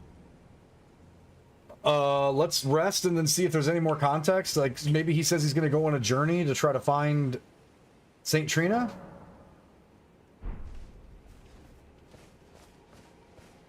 So, what can I help you with? Nope, that's it.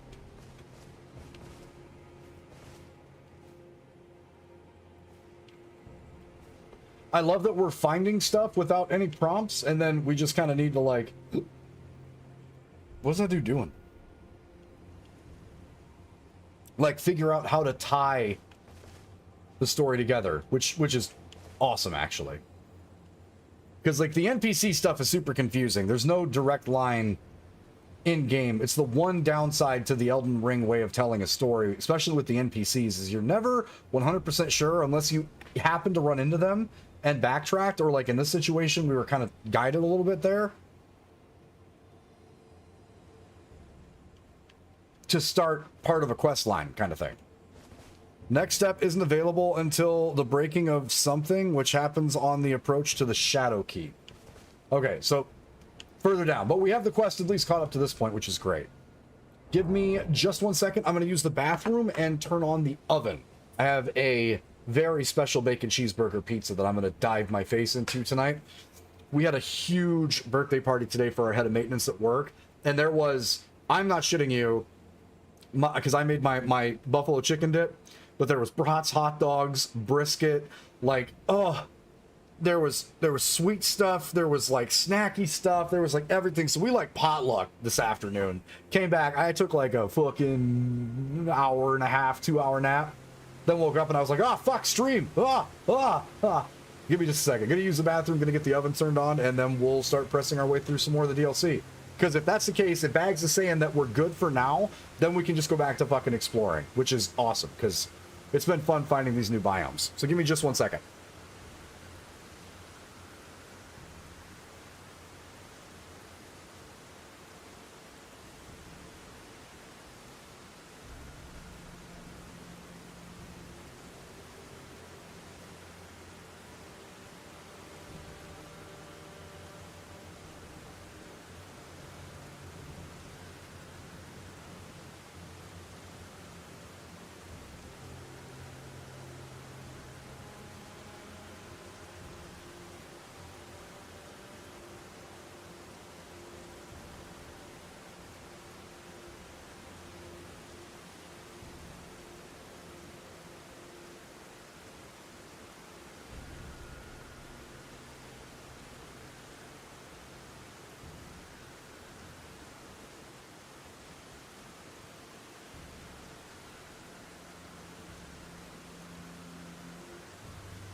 All right, we are no longer the muted. All right, so Bag says that we're good on this part of this quest line as of right now. So that means we can go back to exploring. We opened up this area. He said there's another side. What the fuck? Why do those look like fingers? This looks like roots. This looks like fingers?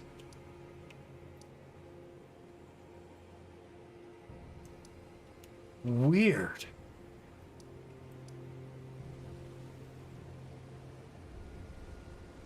Rest of the Dread Dragon. What's the other direction for this you're talking about, Bags, if you don't mind me asking?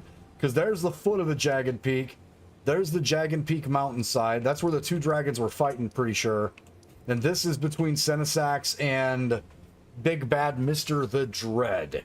So, what would be... We still haven't gone into this place either yet, to be honest. The High Road Cross, we haven't gone north there yet to get through this section. That was Sorry. bad. What? That was real bad. Sorry.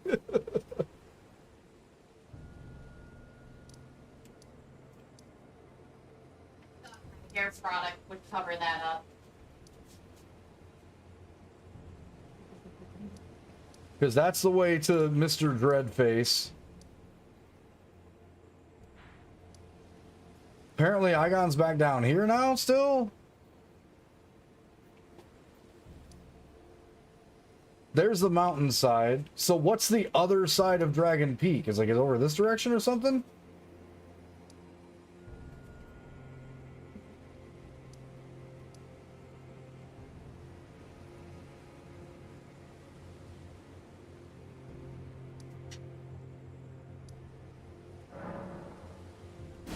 I guess worst of it, we can go check in with the NPC because we did just kill like his whole quest line, or finish his whole quest line because we killed Bale.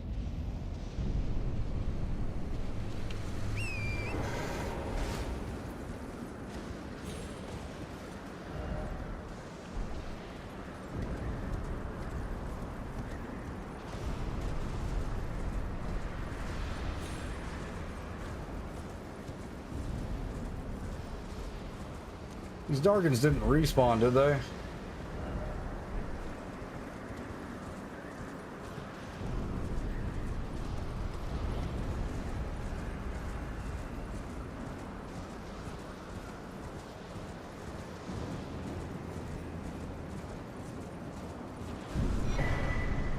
Yo.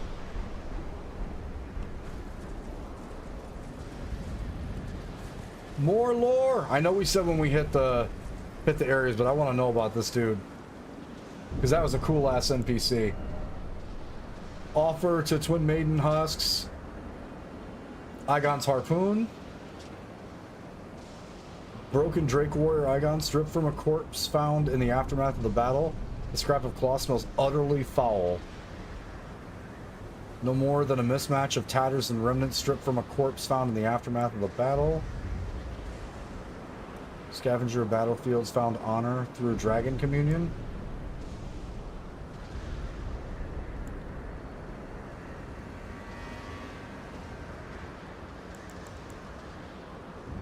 Weapon of Igon, the Broken Drake Warrior. Great bow fashioned from 2 dragon bones, bound with coarse rope, covered in gashes left by claws.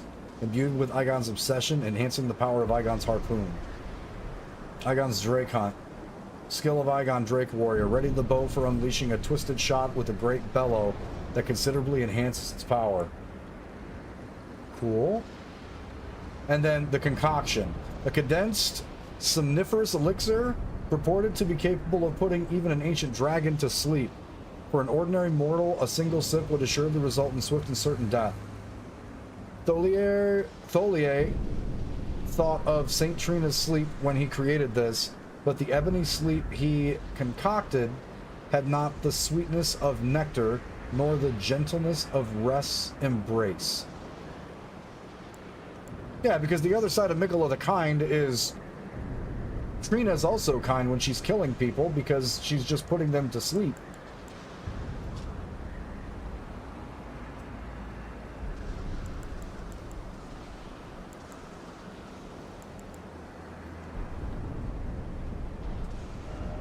Alright, I wonder what and where Bags is talking about here.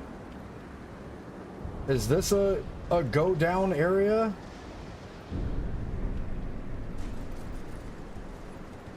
That looks like it slopes down, like if I'm reading that topography right.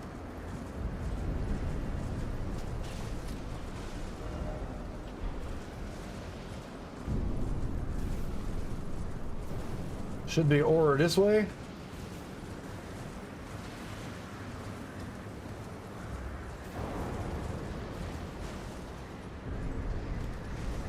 Am I reading that topography right?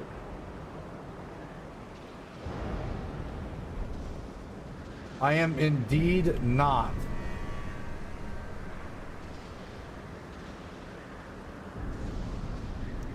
That for sure looks like death.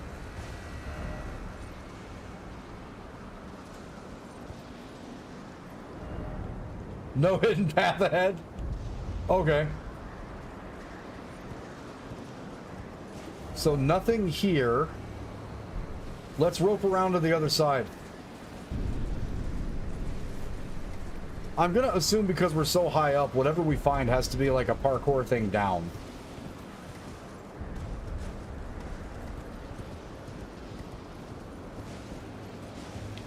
Oh my god. Oh.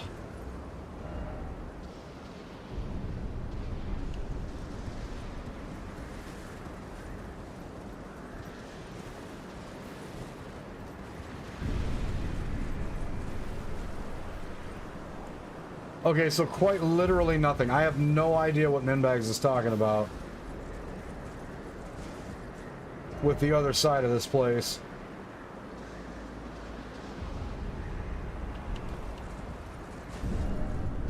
Maybe straight forward? Does that loop down? Something looks like it might swivel down the side of this mountain.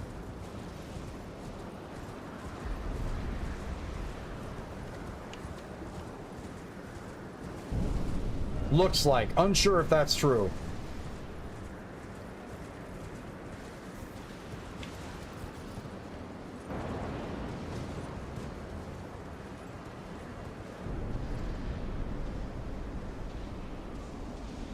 Nope, for sure not. That's where we came from.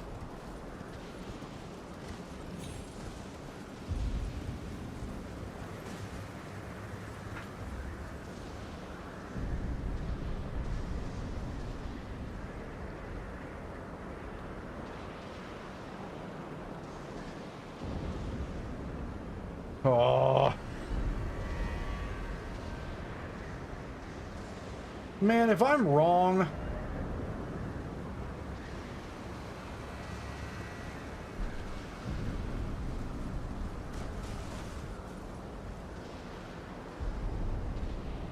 I'm totally wrong. There's bloodstains everywhere. People have tried to parkour the shit out of this. It didn't happen. So where else could they be? Maybe he means like down this way or something.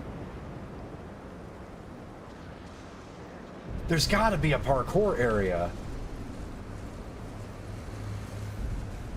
Because we're like up on a mountain. It looks like.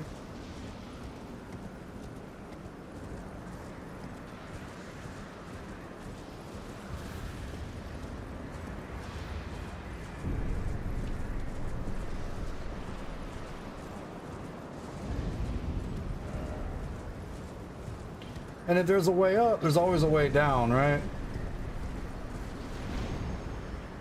This is a way up.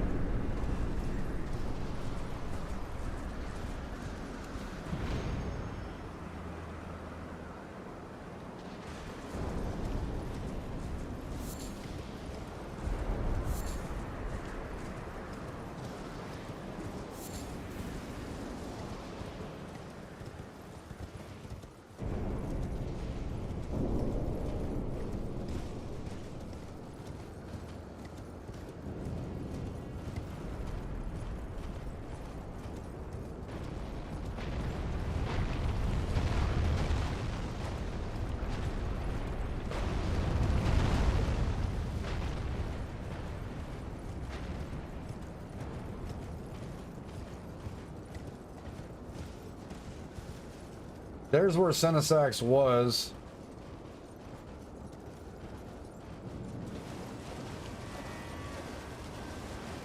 And he's very not here anymore.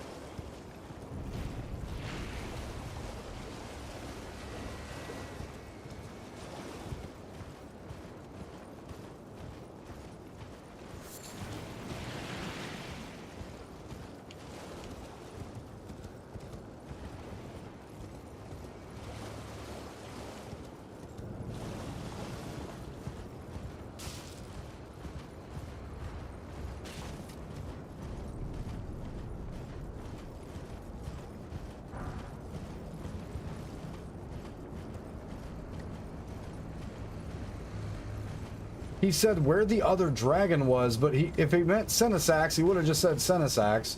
If he meant Bale, he would have just said Bale. What is weird to me is the line of dead dragons that leads up to this place is kind of specific.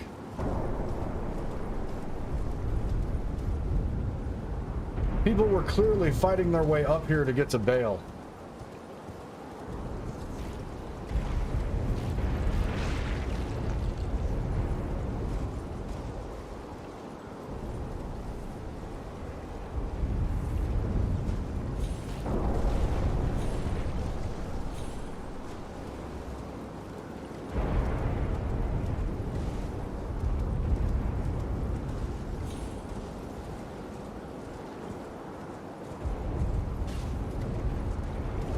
Because there are so many dead dragons.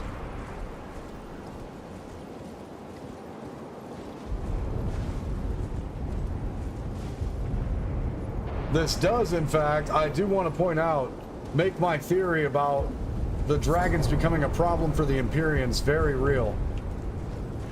Because they were, in fact, trying to genocide all of these dragons. And there's not a whole lot of context on why they actually tried to kill all the dragons. Nothing suggested that they were a threat up to a certain point.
That's a grace we've already found.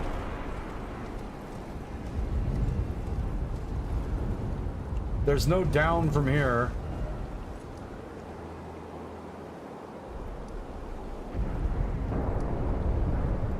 Maybe it's just at the peak? I don't know, we just ran a long way up that mountain.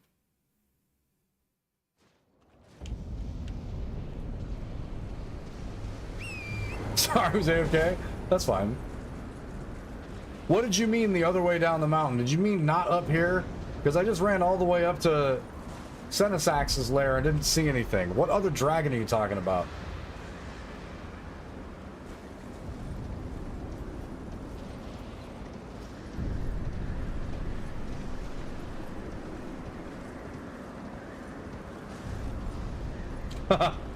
Now, these roomies, and again, you don't have to answer this because I'm on stream. Are these guys still, before you get up here, are these guys still your homeboys from earlier, or are you, do you have like different roomies now?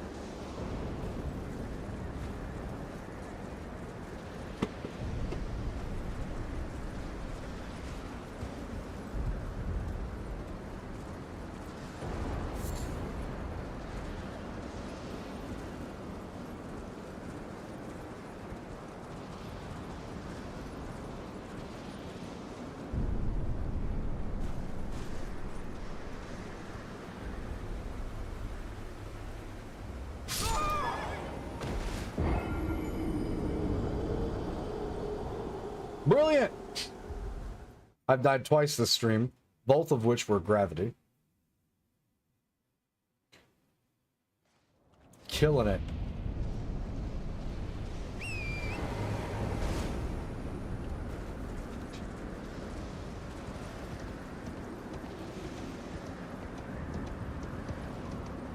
Awful. Just awful.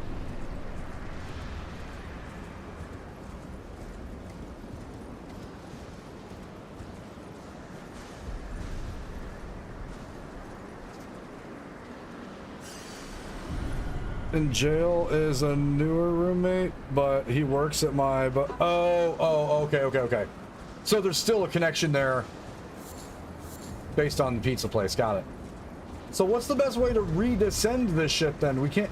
Can we just jump into the fucking portal that we got boosted up here from, or do we just go to a different grace?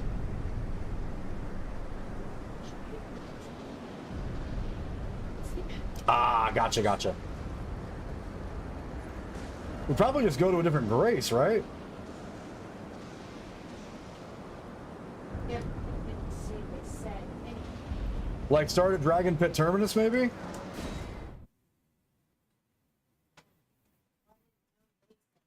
You can land in the spirit string? Ah, okay. I'm gonna die. More to that.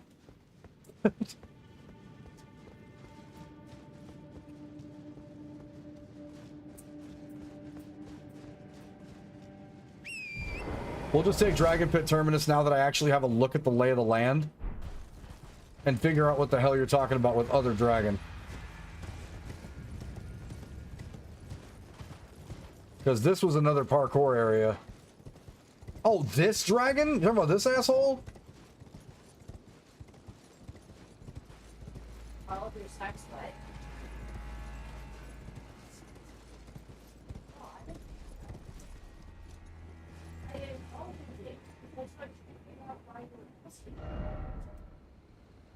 So can we go left here or something?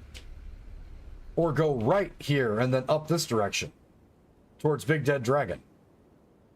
Alberta jail roommate was going to help the other with crafting a resume when he got back. I'm gonna eat all his food, fucking idiot.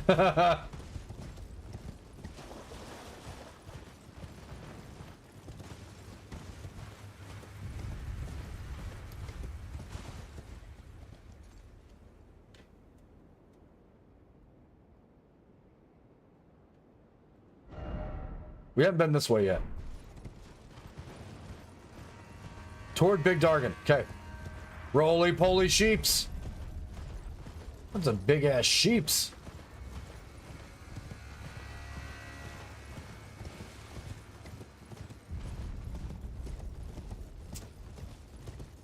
I'm not gonna lie, I'm actually a lot more fond of the distance between danger. Because this really feels like you're on a fucking journey. Like the hobbits are going to Mordor kind of shit. Like you really feel like, oh, yo. His fucking eye is open.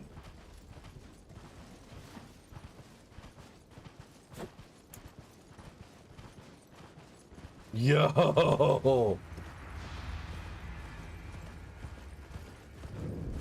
Grand Altar of Dragon Communion. I don't like that fire. Why is that fire lit? Flowerstone gavel?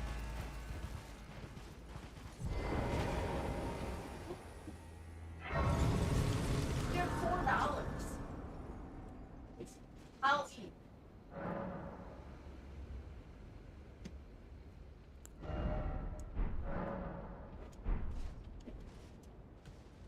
What is this?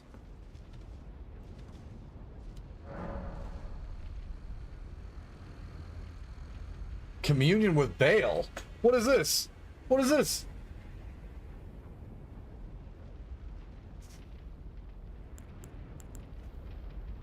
What's this do?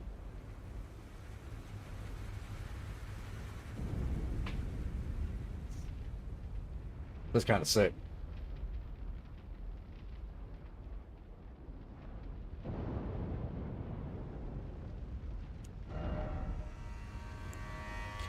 Oh. This is where you learn his shit. Channels Dread Dragon to strike. Yummy Dragon Hearts. One of the greatest Dragon Communion incantations. Harness the fearsome power of Bale the Dread. Channels the form of the dragon, smash foes. Even after being consumed, the throbbing heart of Bale continues to resist its subjugation, never weakening. One day, the fire within will consume the very body and soul of its communion devourer. One day. After being consumed, the throbbing heart of Bale continues to resist the subjugation. Oh, okay. Nutty. Also, he has a bunch of extra horns. He looks like an actual Crucible ancient dragon. That's sick. Ghost Flame Breath, kind of sick.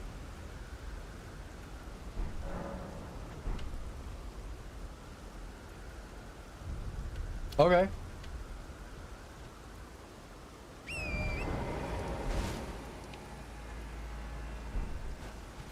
Well, we have reached and located a massive dead dragon. So I guess now we exploring Dead Dragon? What's that down there?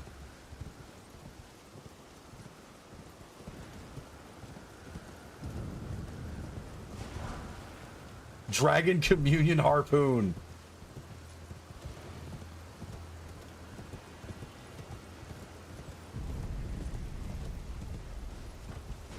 With a sus missing heart. Yo.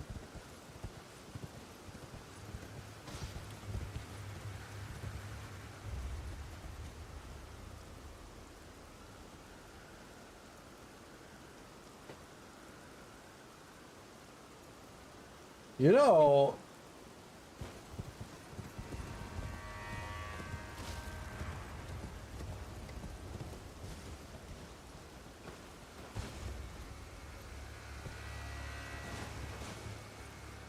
how'd you guys die up here? Oh, that's how you died up here. Okay.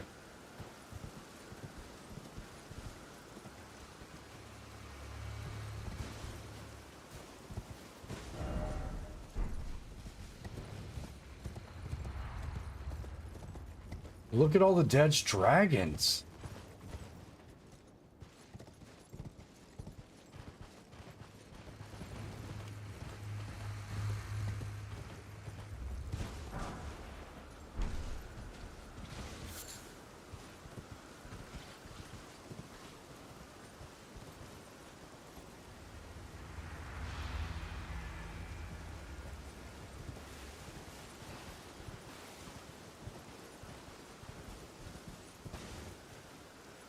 Oh, look at that.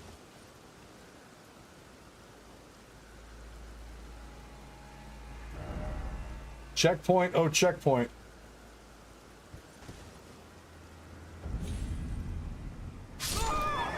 Are you kidding me? It wasn't even that far. Come on. That's 3 deaths to gravity. That's so dumb. So dumb. Is that good enough? Oh yeah, that was good. That's so dumb.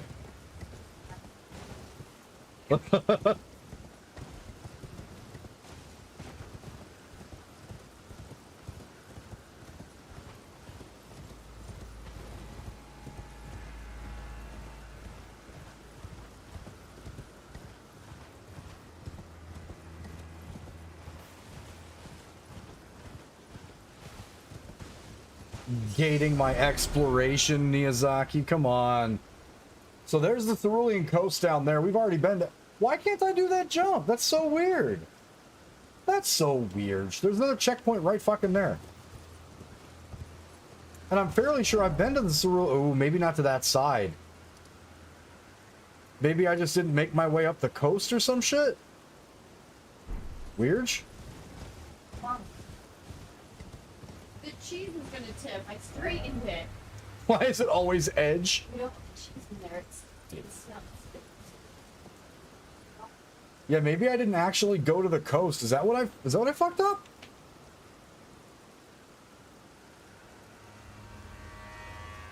Haven't found that grass on the... Yeah, what the... So, it looks like it's attached down there, right? Let's jump to the coast and see if we can make our way up the sand. Because gooners? You know, that word makes me uncomfortable. Because I do want to point out, the word goon growing up for me was definitely an endeared hockey term. And I don't think that's what it means anymore. And that makes me sad. Like, makes me real sad.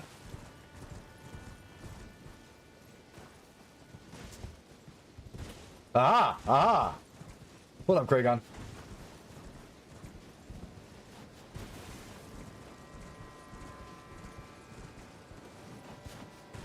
Oh, the only goons I knew were the people who used to troll people on Eve? Oh, no. Like, a goon. Like, have you not seen the movie Goon? If anybody hasn't seen the movie Goon, like, do yourself a massive favor and go watch that on whatever streaming platform you've got. Please. Please do that. Oh, there's finners.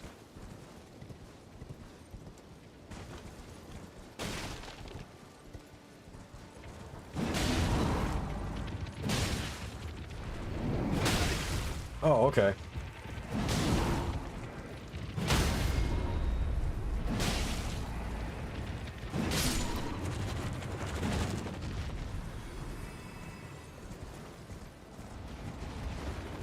Imagine a group of humans that haven't seen Goon.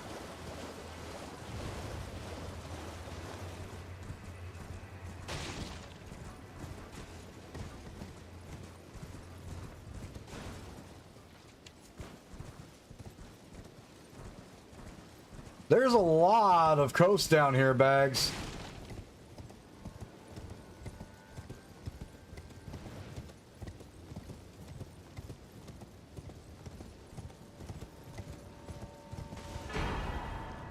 Great Grave Glovewort? Well, first off, that's a tongue twister, but secondly, oh, I know what you fuckers do.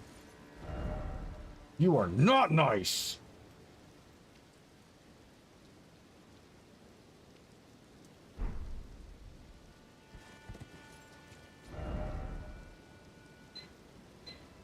That leads down to another direction. Hold on, we need to... I found something, and I want to capitalize on the thing that I found. Was it up here? Oh my god! Holy shite. No. No, it was not up here. But that looks like it could be around the... just around the river bend.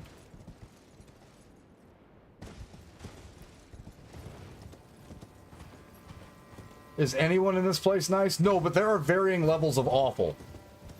So don't take my words as in like there is something nice waiting for us in any situation, but there are variant levels of awful.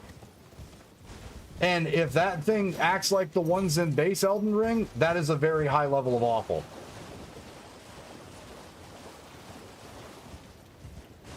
Hey, look. Frog wall.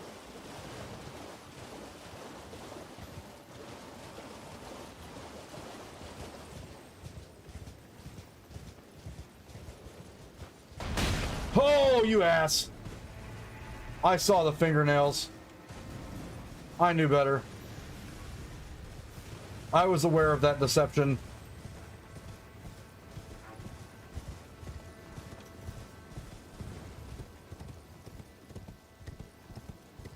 Some nice things to get. Yeah, through killing everything.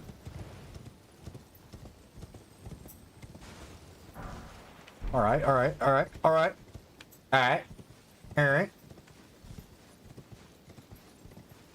Ah! Yes! Finger Ruins of Rhea. Legitimate fingers.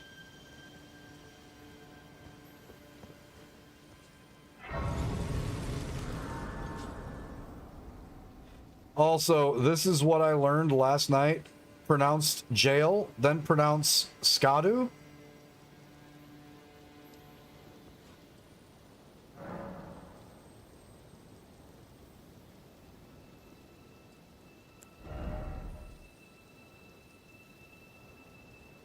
It's Shadow. It's whatever the shit I'm gonna call it randomly every time I bring it up. That's a skirt fragment for all I give a fuck. This game makes you fight aliens and it's interpretive. So my interpretive use of that language is gonna be allowed.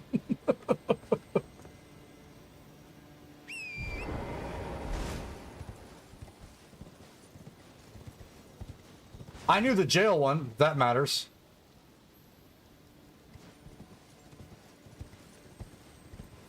That is a lot of baby finners. Yeah, the Zweihander. I'm here to butcher English. All of it. Nondescript. Every fucking English. My first language, by the way. Here to ruin that shit. Set a timer on your phone because I won't hear it either. 10 minutes. Not to mention the fact that I know that it's Zweihander. Like, I know how I'm supposed to say the shit. It is way more fun to make every single person read their face off. That is a lot of...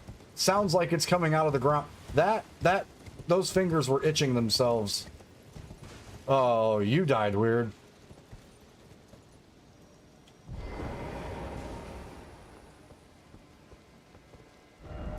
Examine remembrance duplication? Okay.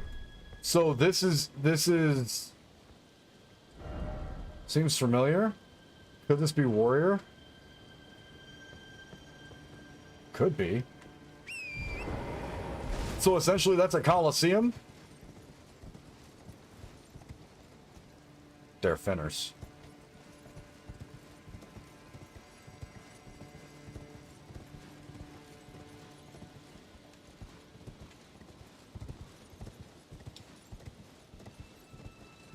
Well, this could be the walking mausoleums, because that's where you had to do the duplication of the remembrances and shit.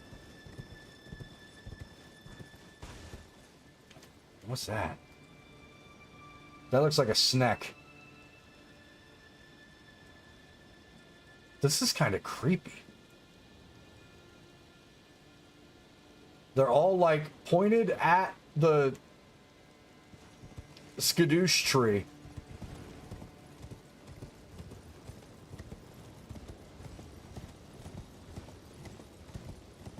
Finger is pronounced like bringer.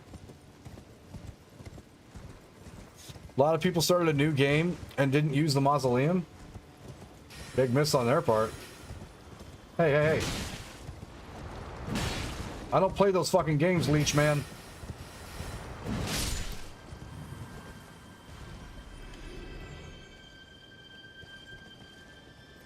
So they can play with new stuff? Oh, I see what you're saying. Yeah, that makes sense. I forgot that I was on a New Game Plus and made this epically harder than it should have been when we got down here, so, you know, par for a Soundstorm stream. There's difficult, and then there's how I make it.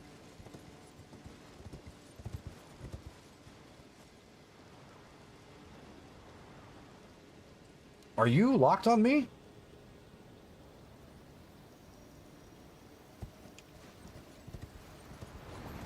Well, okay, so that much is relative, right? Like, when we say it doesn't make it that much worse, it's relative.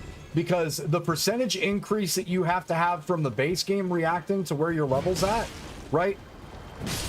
As opposed to the base of what you're dealing with in the New Game Plus variant, is still a pretty decent cliff into, like, New Game Plus 1. It's just like an extra couple of the tree fragments that you need to start getting it leveled out before it actually levels in. So it's not massive, but depending on your luck or your lack of wanting to search stuff, that could that could get really shitty if you take a really bad path, because then you're gonna feel less effective for just a little bit longer. So it doesn't necessarily make the biggest difference, obviously, but it will stretch out that power gapping, which is probably a phrase I shouldn't use on Twitch, but it will stretch out that when you start to get powerful enough to match what you're fighting for a little bit longer, right? It's not massive, but like the difference between I made it to 6 and I made it to 8, based on the buffs that they did, seems like it stretches out just a little bit further. Power tuning, got it. Still don't think that word's being used right.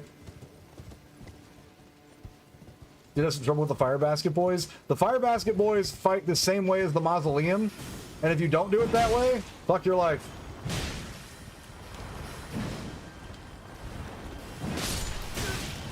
Like, if you straight up don't fight them like that, you're gonna get hosed. I died 3 times to that first one, but you have to fight them as if they are the walking mausoleums. Whoa, whoa, whoa, whoa, whoa. Didn't expect dead end. Well, we got it, and I fat rolled to confirm.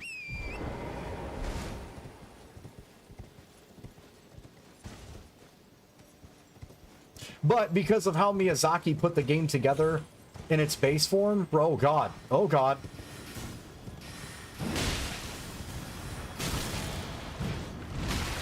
How about we not load up? Those seem tracking until they're not. Also, these fingers are pointing right at that tree. Mostly. Or towards the general vicinity of said tree.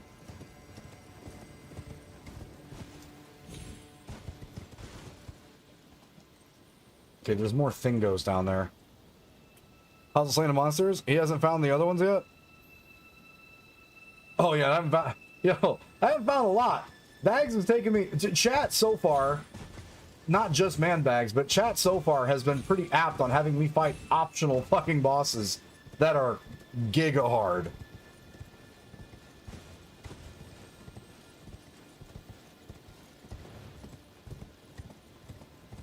I've only killed 2 Remembrance bosses.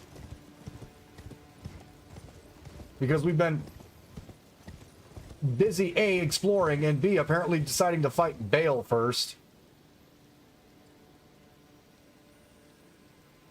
Well, I mean, so yes, that is a point, but remember, the Remembrance bosses are going to give you a possibility of a power gain because maybe you want their gear.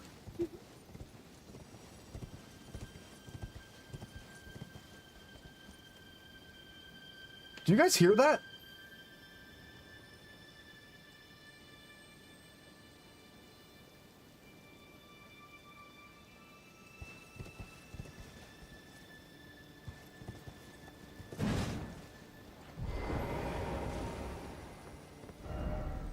Didn't expect precious item. Try fingers, but something? What? What?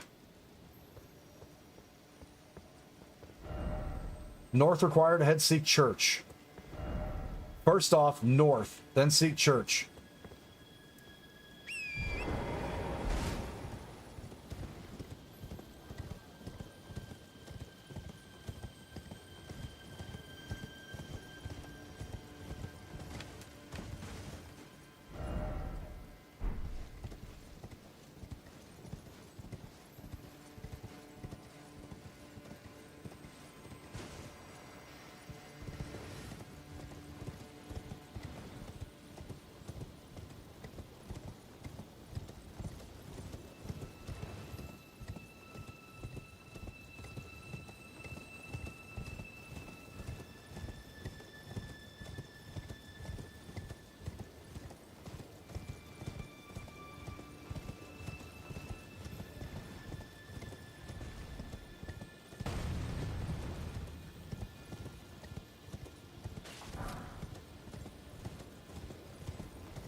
Where am I? Okay.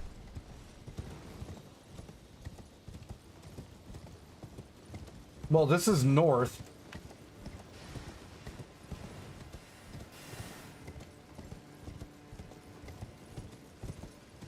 Love the look of this area. It's really creepy. Oh, God. Like, it's creepy, but it's one of those... Oh, okay. It's creepy, but it's not, like, overwhelming dread levels of creepy. It's just, like, what is actually going on here kind of shit.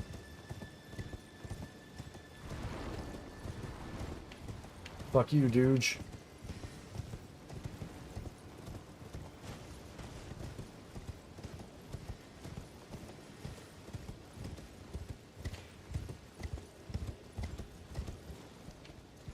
Church is not down here. Oh!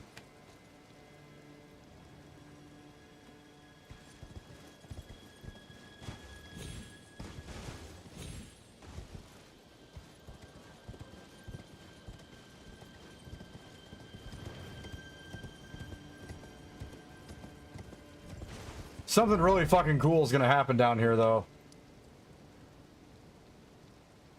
You said Scotty Altus?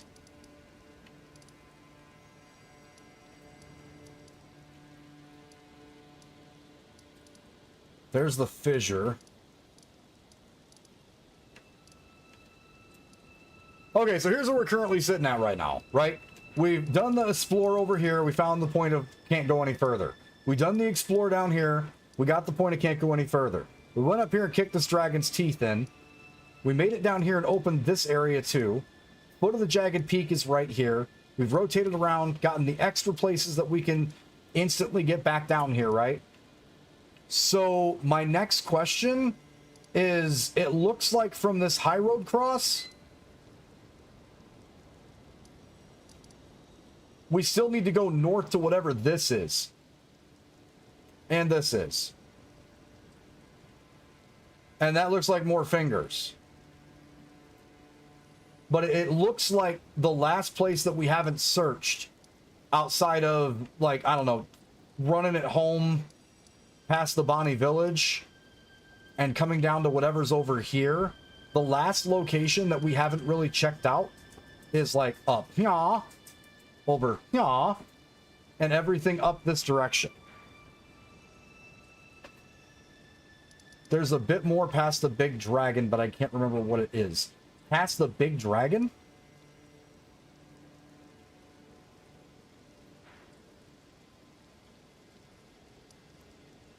Like Shmir? Looks like it's attached to the Cerulean coast.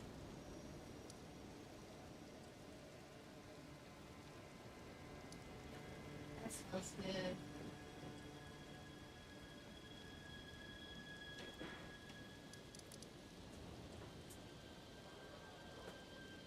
Okay, let's double in. We can always crisscross. We can always crisscross, and that's perfectly fine. That's the point. If we miss something, the only time that I really want chat to, like, super intervene with stuff, I'll just run around. YOLO. Yeah. It's like, if you guys know that there's a story attachment that's gonna, like, we're gonna lose an NPC. Because remember, if you play Dark Souls 1, Dark Souls 2, Dark Souls 3, if you don't talk to certain NPCs in a certain order at a certain time, sometimes they just die. So if we get into a situation where that happens and you guys know the answer, help your boy out. Or leave it in the comments on YouTube when you guys are getting to this part of the video, because I would like to know where I screwed up. I like to try to get as close to 100% with these games as I possibly can, right off the jump, first playthrough. And that's a little tough, considering I don't pull up Google and just start reading everything. You should go to the Shadow Realm and find stuff. That sounds like a good idea. There's some of that with Dung Eater.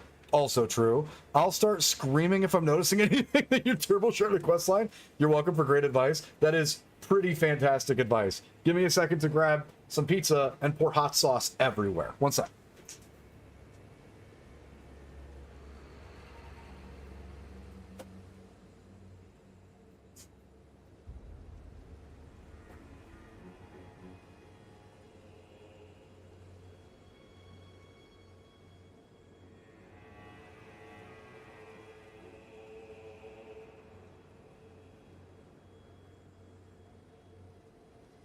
Oh, pretty, there are pieces of onion on this one.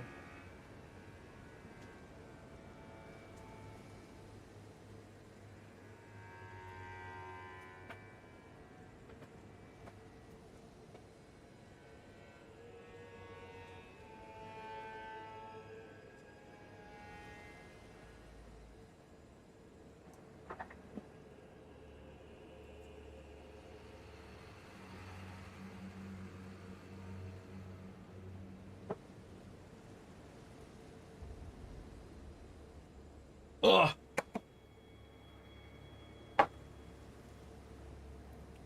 You looking for great advice? Large enemy ahead?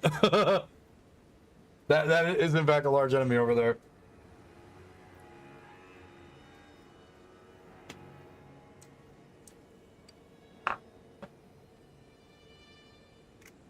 If anyone is interested in hearing my tier list so far for these bosses too, because we fought 3 of what I would consider either optional or remembrance bosses. The Dancing Lion boss should have been an NPC or like a mini boss. The Dargon was like a Midir with some extra moves at second. And the Moon Knight is busted unless you parry. If you are a buckler enjoyer, that combo that gives everybody headaches is kind of a nothing burger, because you can stop it from doing the combo. Go to the misshapen tree of Umbra. In that forsaken place, blood must spill. Blood of your fellows, the Earth Tree faithful. Sulfur Bale, who helped you? What do you mean, who? Gigon. We are all utterly captivated by kindly mission. No. It is what binds us together.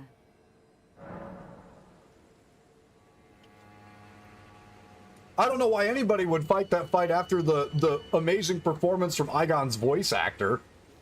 I wanted that dude to get his kill. Yeah, no, that dude was awesome, man.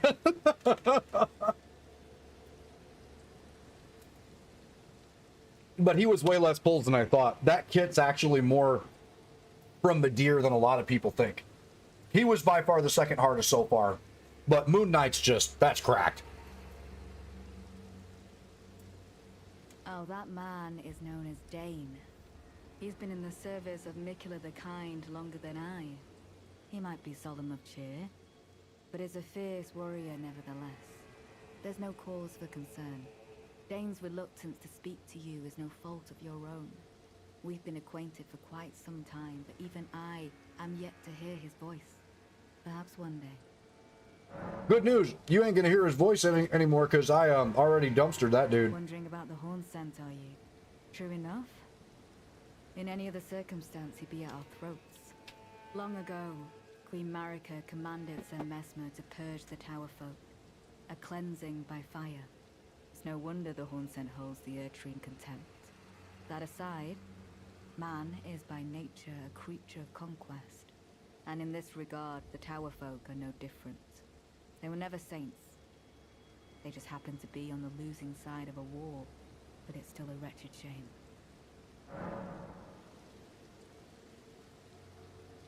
I missed that. You got dry leaf? Yeah. The scroll said, "Come to the east and challenge me. No words necessary." So I went to the east, did the thing, and whoop kicked his ass. It was like, hey man, you kind of asked for that.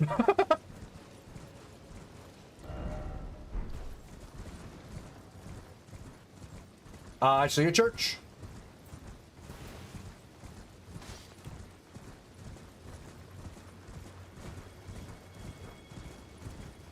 Oh yeah, you'll like this one.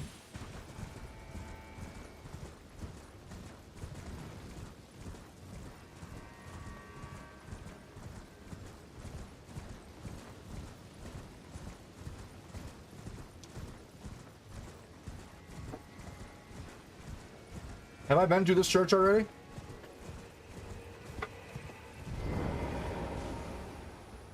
Nope.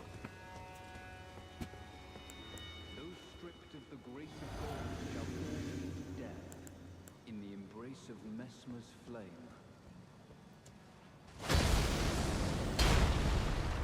Uh-huh.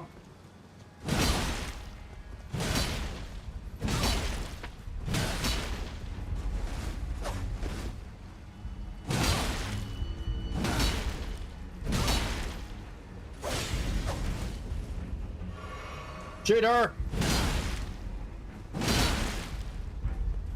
Oh god, I ran out of stamina. Oh god!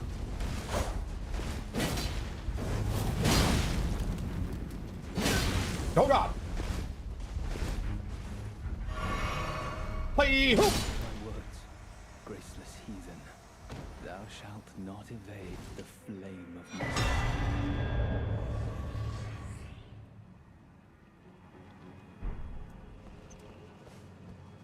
Thou shalt not talk shit and then get hit. Woo, rune arc. Cheater. I mean, he potioned first, technically. Yeah. Power, what is this?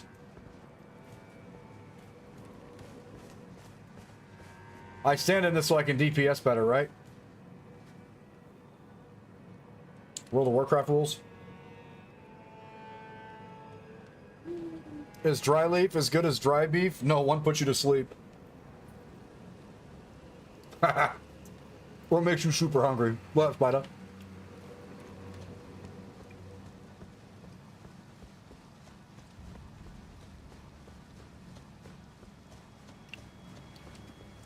Stand in fire, DPS higher.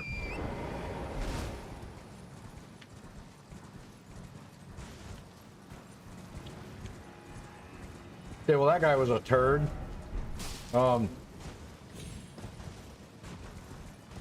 Let's run up Schmeout. Let's check that insignia out and see exactly what we just picked up.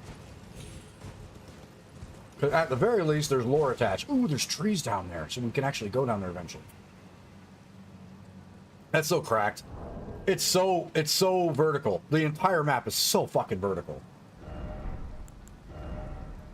I got more fragments. More fragments. All right, Crusade Insignia raises attack power after defeating an enemy. That come in handy. The warriors who fought in the Crusade set aside both honor and mercy to wantonly impale and scorch those deemed impure. Those who felt invigorated by each cry of death were the same men who were certain of the sanctity of the campaign.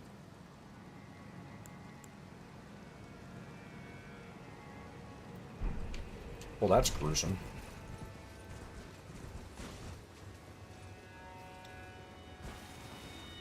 That wasn't Finger Message Church? Okay. I figured they wouldn't have been talking about Messmer if it was Finger Message. Oh, fuck off, fat face. You guys are annoying at the very best.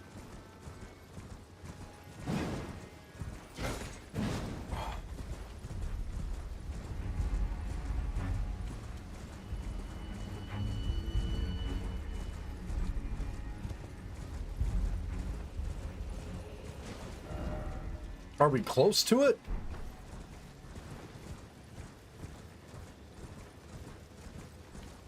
Okay, so we haven't been up there yet. It looks like I get to fight fucking the planet up that way.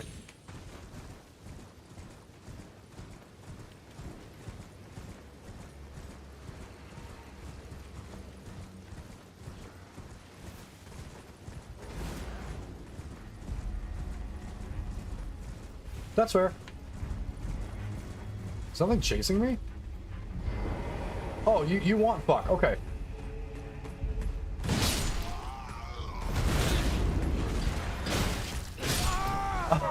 Yo, what the fuck?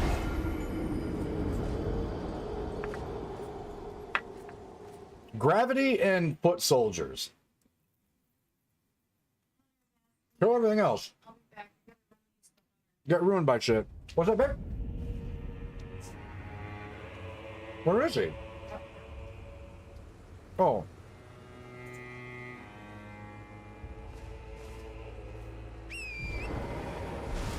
So I take it by your message. Yeah. Mesmer Soldier's harder than Dancing Lion.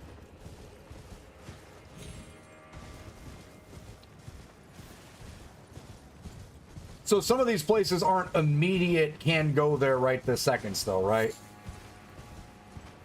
Like, a lot of this is we're just going to have to naturally search and fucking find everything, which I'm fine with. I just want to clarify it's not something that we can just jam to right this second kind of shit, you know what I mean?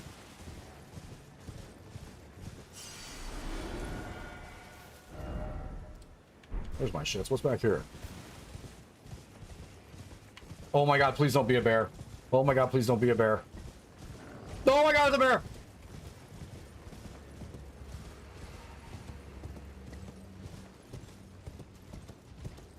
Oh! What is that? No, sir.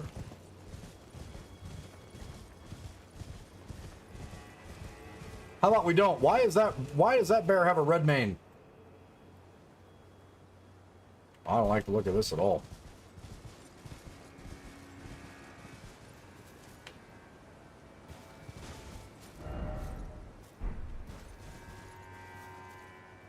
Confirmed friend, fucking doubt.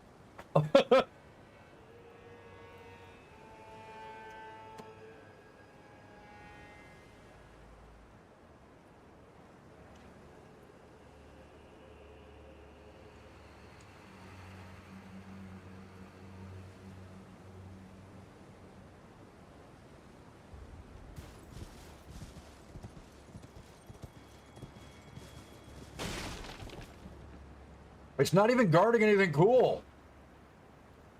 Why even fight it?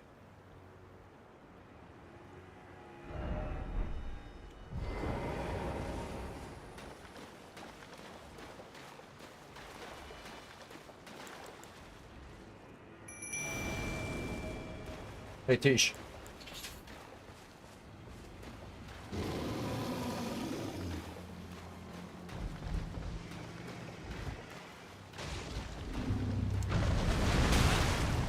Oh, God.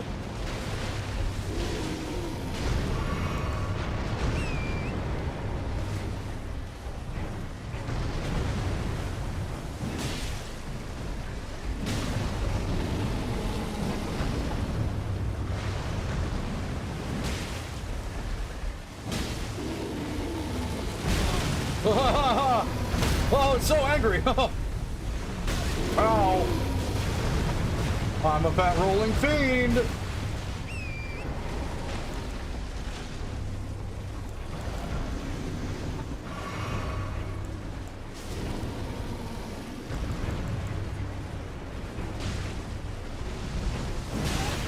Ow.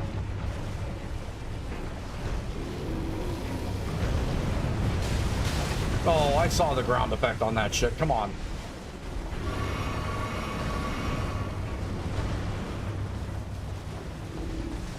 Ow.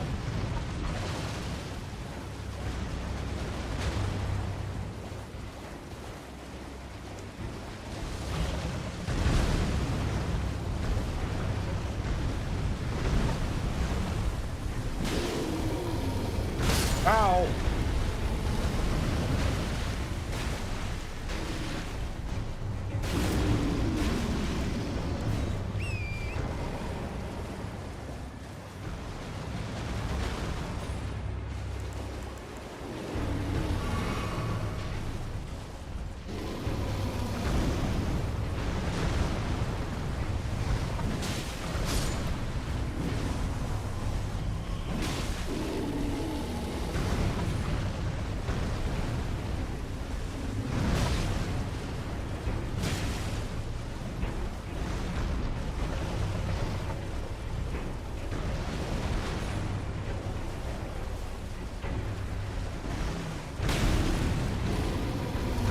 How are you direct hit comboing me from a fucking distance like that?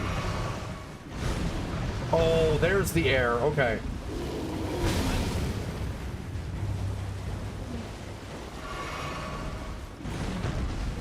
Pretty big fucking. Oh god, he swings that way too. They're confusing green by. I don't know. I got her. Ow.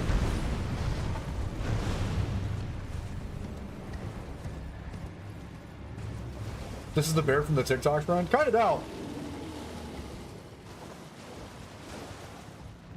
Brother, are you fucking serious? Come here.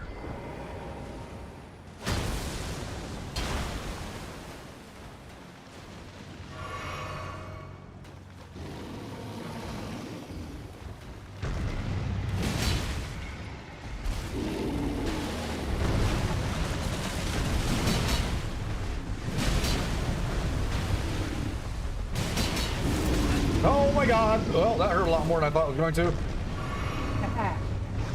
There's mortal enemy. Fucking tree. I'm bleeding.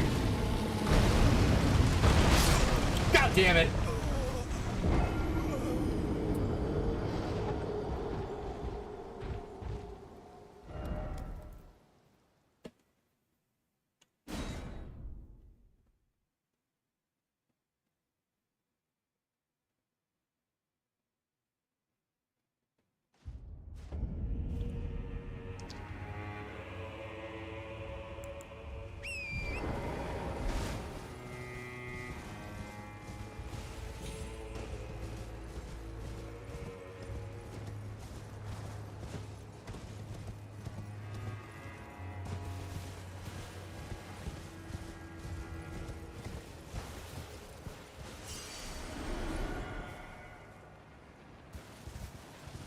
That rolling's a wild choice. You want to see this thing just get vanished?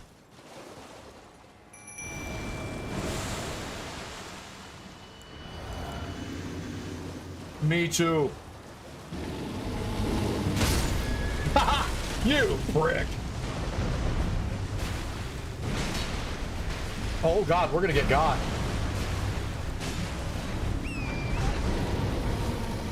Why is he using magic grease? Oh, because I have it in my inventory. How did you hit me through your ass?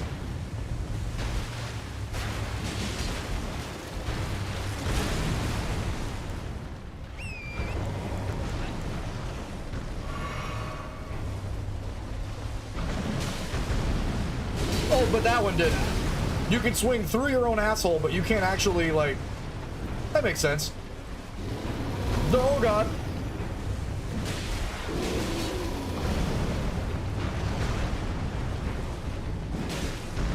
Ow! Okay, I asked for that one.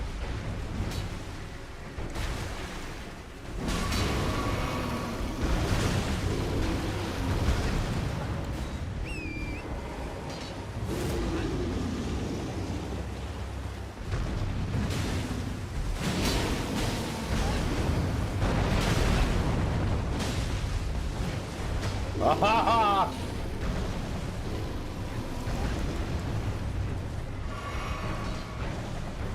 Fuck about me.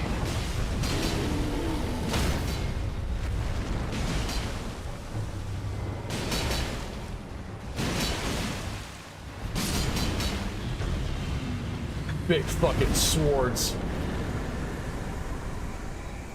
Everything can fuck with 2 big fucking swords. Nothing can fuck with 4 of them. Clearly, apparently.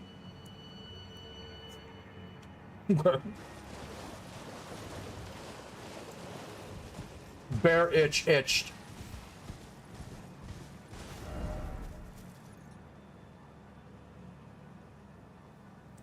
Yep, helmet.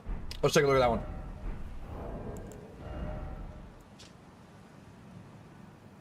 Pelt of Ralva, the Great Red Bear, worn upon head without modification, enhances incantations of what is jokingly called Bear Communion.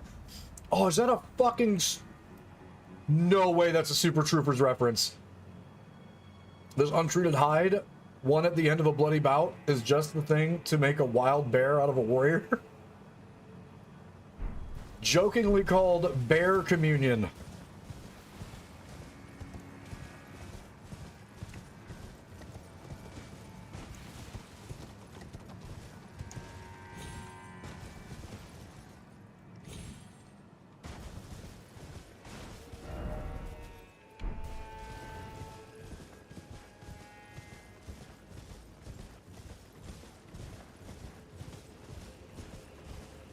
Yeah, Bear communion, big.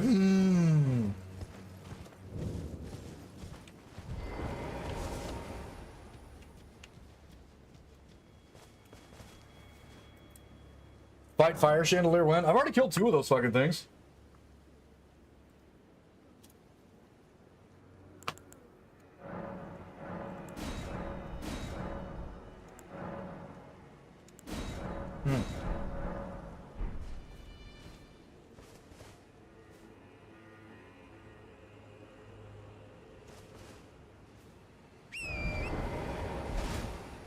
Okay, so we already went this direction. We've already been to the Church of the Crusade. We fought Bear here.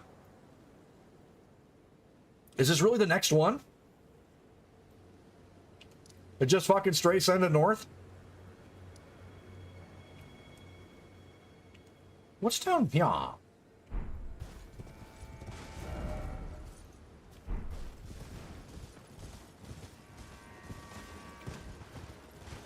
Always room for exploring.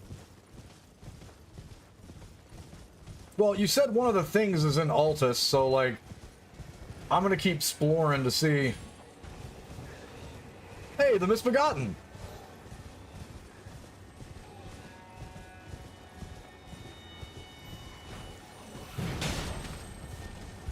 I'm out.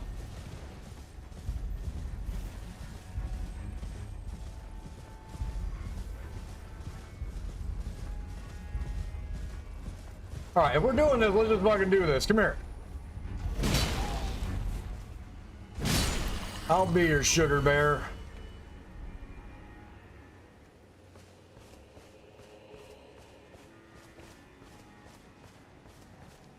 Seems like bridges from that village southeast. Okay.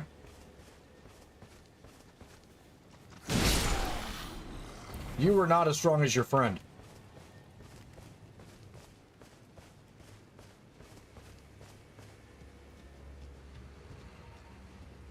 Shiny ball left behind? Yeah, it's alright.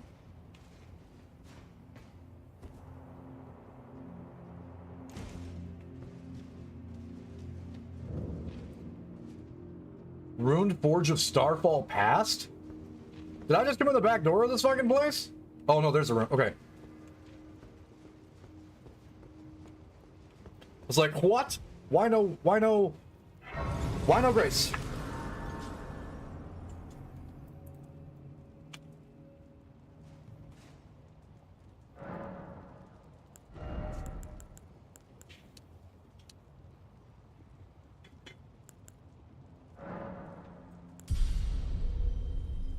Yes, I'm getting closer. We're almost there, friend. We're almost there. Points of faith, who are you? I want to use the Black Blade. I've been on a mission to use the Black Blade since before I fucking got to this fucking DLC. That's the only reason. Our conversation aside, the only weapon that I wanted to use this entire time has been Malika's Black Blade. And I still don't have enough faith for it.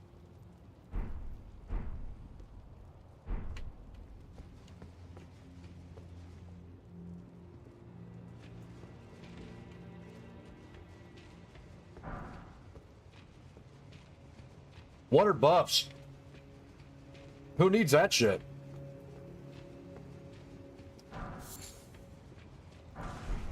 Says while spamming Crag Blade relentlessly before every encounter. Oh, there's Misbegottens everywhere. Okay.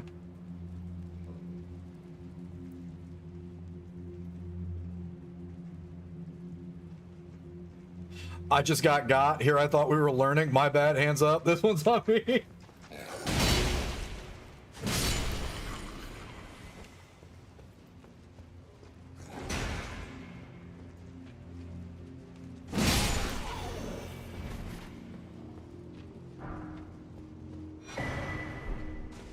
Big pretty spear.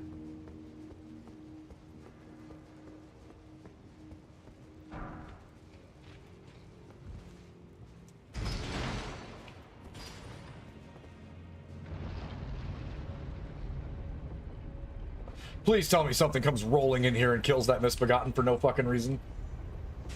Ah, yes, yo, bro. Oh, did he just run over a booby trap? Oh no, bruh.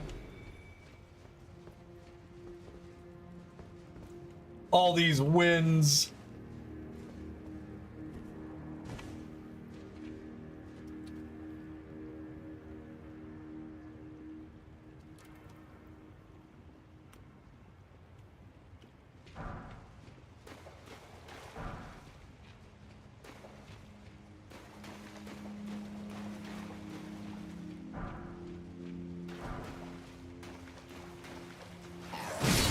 But yeah, I do want to try that weapon that you talked about too.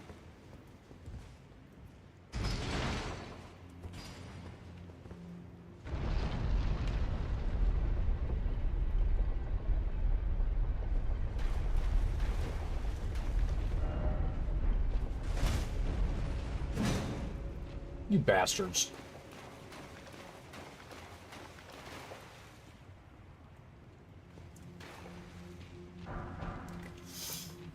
Arms bonks or best bonks. However, like, you already fucking know I'm not gonna bust anything until I've gotten to beat my oh. Why are you large?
Got another one? You're just gonna bring me home some of those. Ow.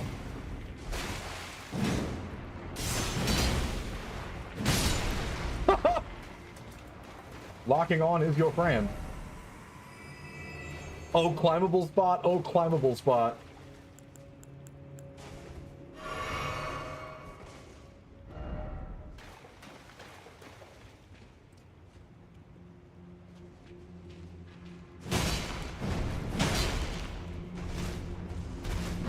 Ow.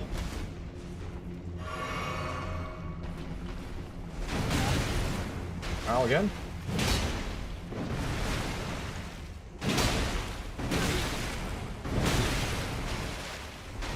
Fuck are you?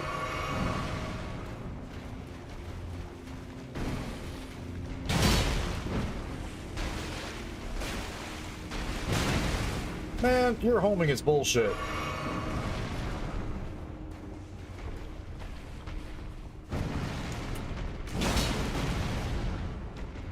Okay, I've decided you're not actually worth my time. Take a talk. I already got your item. I'm out. And you can't climb stuff.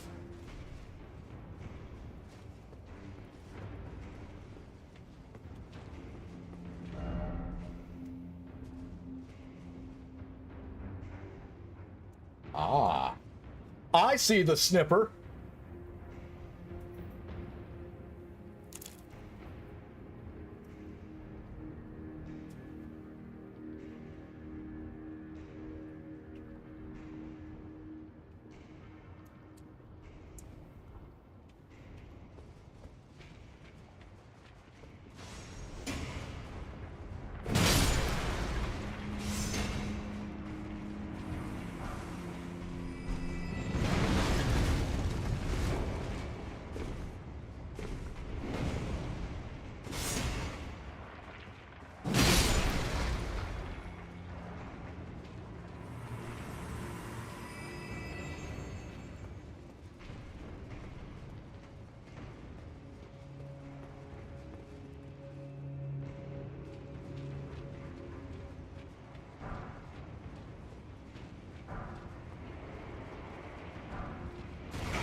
There's just so many more smithing stones.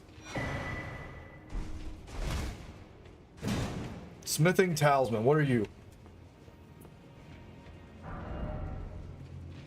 You area of up. Yep, that happened. Enhancing weapon throwing attacks. Smithing was a divine act. The blacksmiths interpreted the script they perceived in the wrinkles of molten steel to imbue weapons with souls. Yeah, that sounds pretty familiar. Gas stone. Found in rune forges. Perhaps these were once used to fuel for the smithing process. And then Smith's script spear. Piercing armaments overcome enemy shields. Builds power, then lunges forward with strong piercing attacks. This is another throwing weapon, too. The Smith script.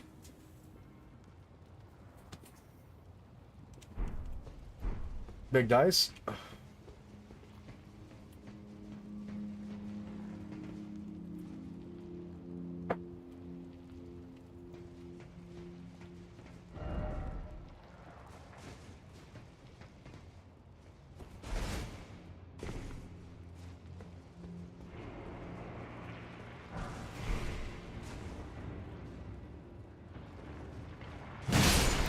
How many of you shitheads?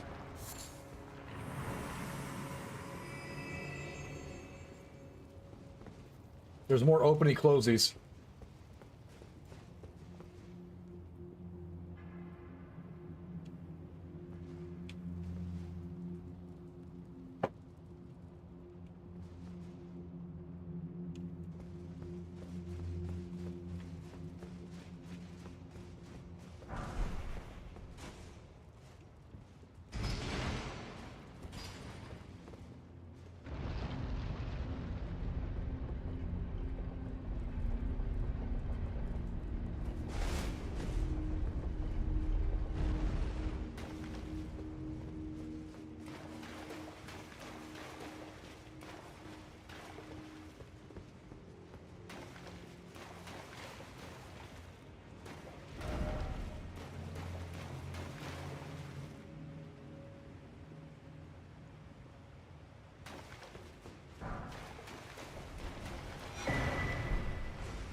Oh, that last wall, you mean?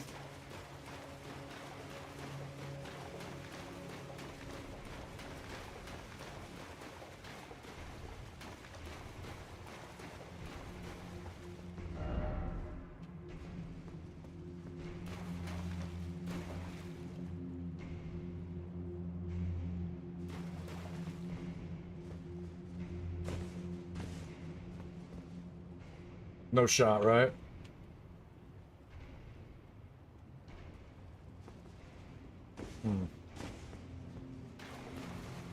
Okay, so we play rounders and get back upstairs.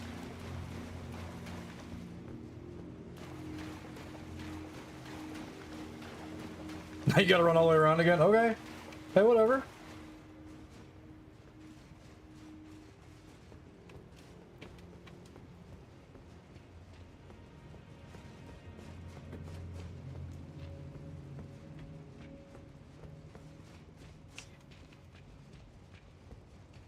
Oh, damn it, I'm at the entrance. Damn, this place is small.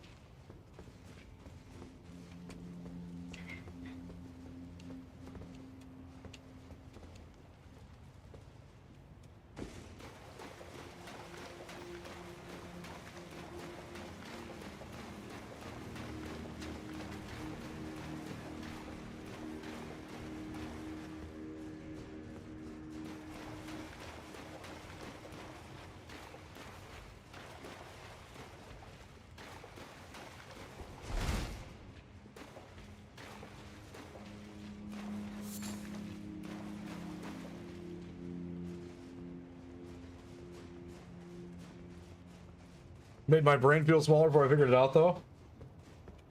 That happens.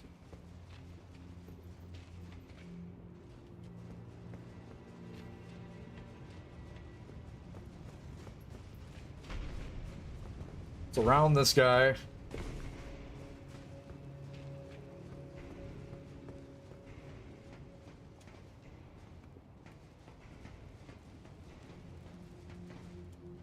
Through this one, and then it's that wall over there, right?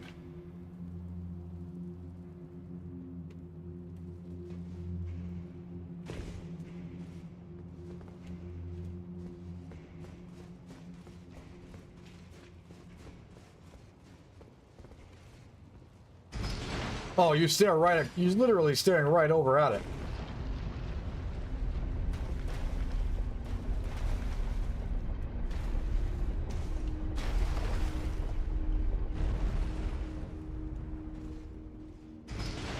Clever girl. It's almost like we had to do this in base game too.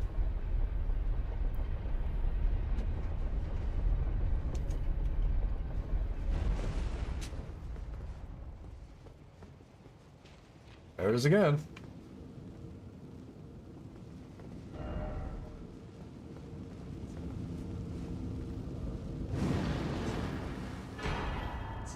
Ancient meteoric ore greatsword, brother. Bet that's gonna have some lore wrapped in it. Oh, it's a greatsword too. Hell yes. Also, this one takes arcane. So I do want to point out, sidebar conversation, Drink Vendor didn't ruin any part of the fucking story for me when he's telling me some shit. But what he did bring up was some of the cooler weapons in the game are gonna take some faith in arcane. Some of them that are a little bit shattered based on like what they do or their overall power level, but just that there's a metric ass ton of really, really good weapons that you have to have some arcane or faith for. DED? Fashioned from an excavated shard of an arrowhead that once was a part of an old god's arsenal. A capable piercing weapon that excels at thrusting attacks. Unique skill, white light charge. Summons white light from the crevice in the weapon's ancient meteoric ore. Using its power for charging attack would pierce his foes. Additional input causes the light to explode. Oh! Strong attack to throw the backhand blade, causing it to fly in a curved trajectory. Oh, the fucking literal boomerang. I can't even equip this thing yet. It needs faith.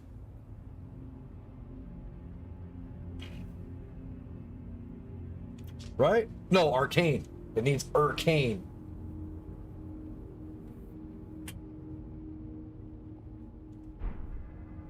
Now that we've got some frags, that whole we went to fuck around. You could hold it and look at it though? Okay, yeah. Where you beato? Yo!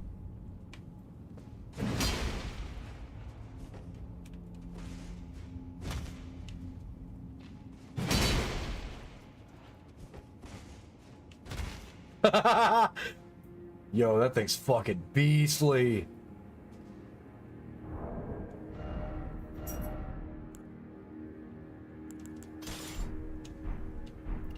Back to Zui.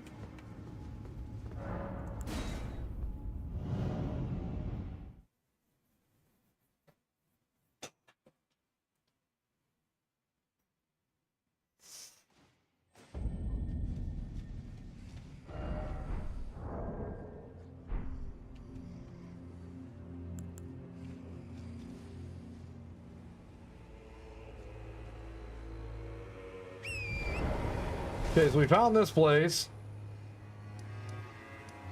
This looks like it just runs into nothing.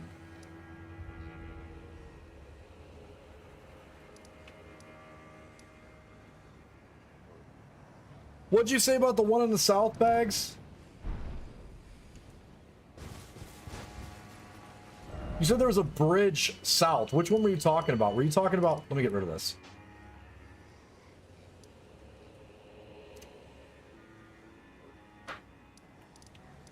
Like down here? South?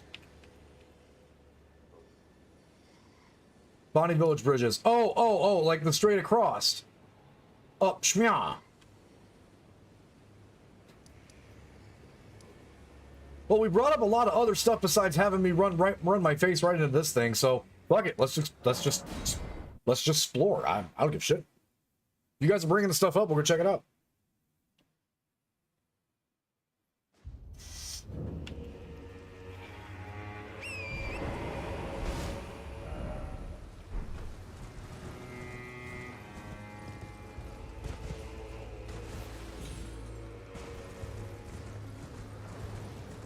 You're a bitch. Oh.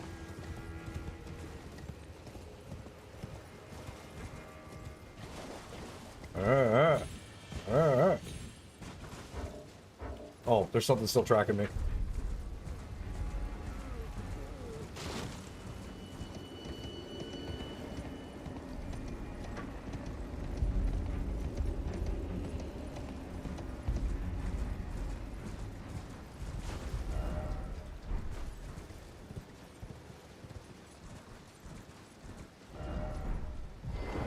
There's a goose.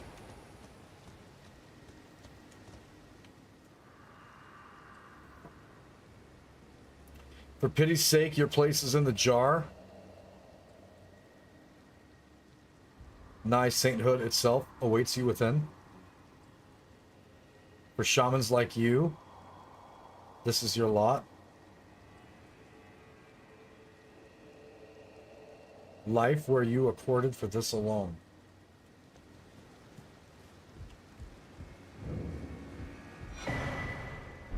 Tooth whip.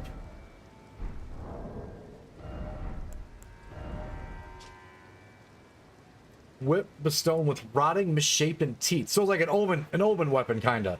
Filthy and seething with disease, the teeth are embedded in the whip and dose the victim with deadly poison upon each strike. As the wounds ripen, they grow inflamed and ooze pus. The flesh of the shamans was said to meld harmoniously with others.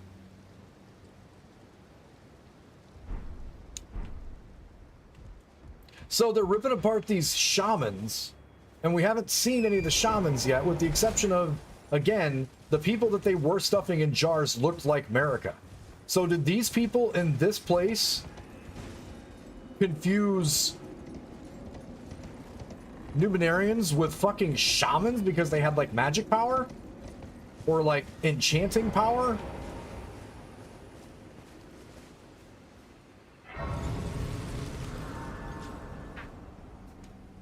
Weird.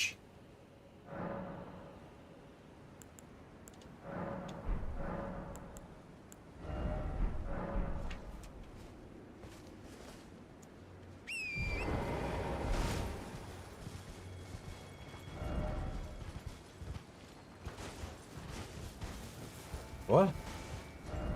Be wary of Elden Ring. All the more turn back.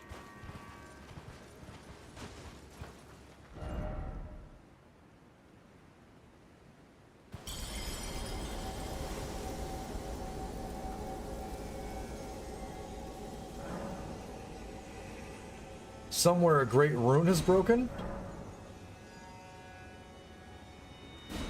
And so too has a powerful charm.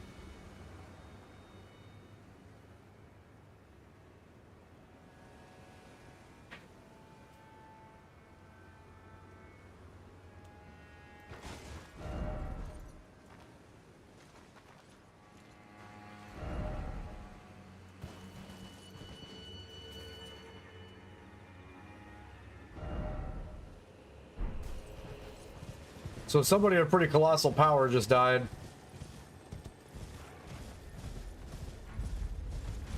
Lots of NPC talking now available. Holy dogs!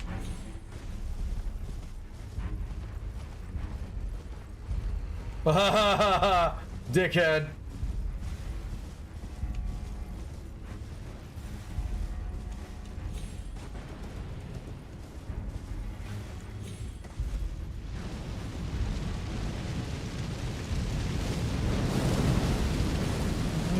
Oh Oh no, brother. Oh no.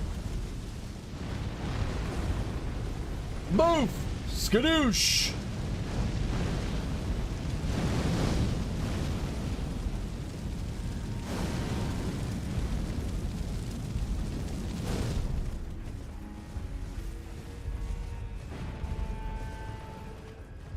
You fucking thought, bud.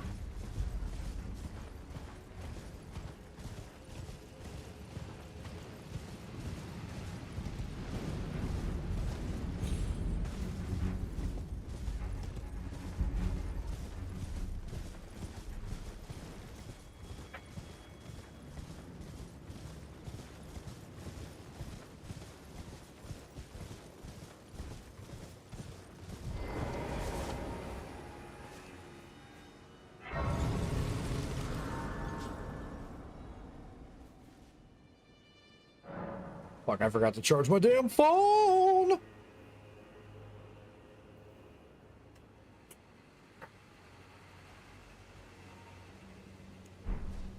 So lots of Canter... Wait, hold on. What's this site called? Church District High Road.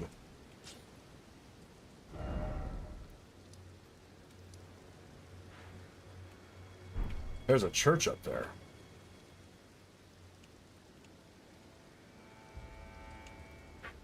Okay, so we've got this one. So we have a new place unlocked that we know we can come back to. Bag says that there's lots of NPC talking now, so I kind of want to do that. Start with these guys, and then we can just work our way through where all the NPCs are and get some backstory on what the hell just happened. Because clearly, a ring was shattered. Oh, hello. Did you feel it? Mikula the Kind's enchantment appears to have broken. But while my devotion to kindly Mikula remains unchanged, by my troth I am not so sure about the others. No, wait. Perhaps this is a blessing in disguise. I can wield my sword to cull the undeserving, those unfit to bask in tender Mikula's presence. I should have thought of this earlier. Right. It's time to begin ferreting out those of us who don't deserve to be at kindly Mikula's side.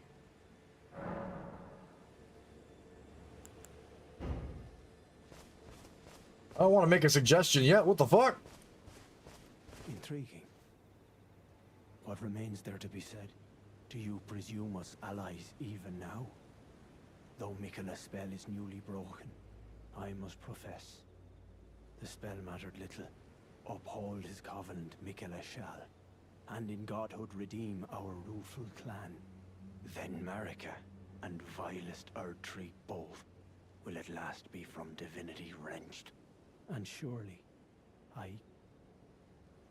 contented I will be.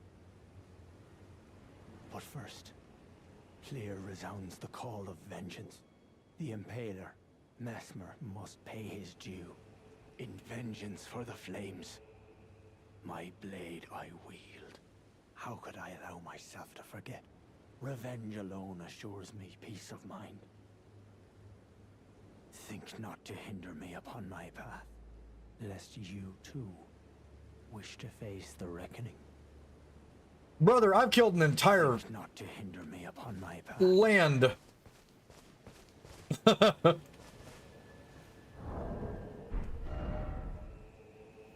Okay. Other NPCs. Thalier, lol, yeah, whatever. Thalier. Tholier? This guy.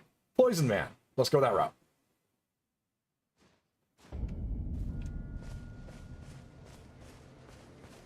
Oh, are you not affected? Even with the spell broken, I'm feeling rather lost. Haunted by memories of St. Trina, her visage, her Senna, the lure of velvety sleep. Would kindly Mikula chasten me for falling for St. Trina, while knowing that she was the discarded half?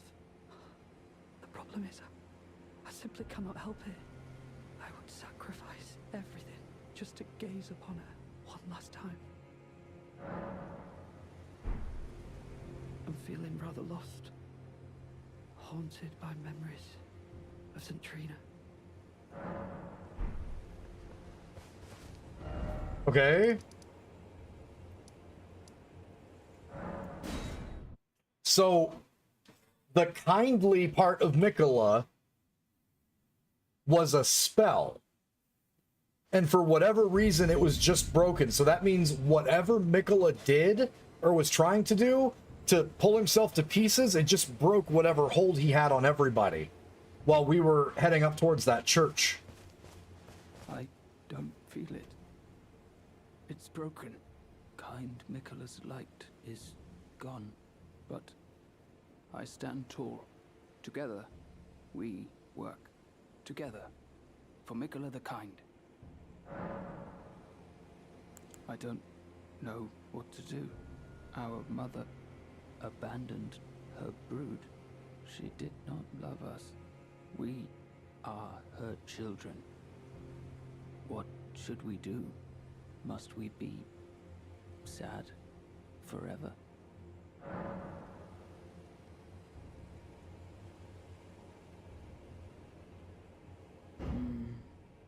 Maybe that's kindly Mikola's love. Love for all the unloved. Love to banish the pain. Goodbye.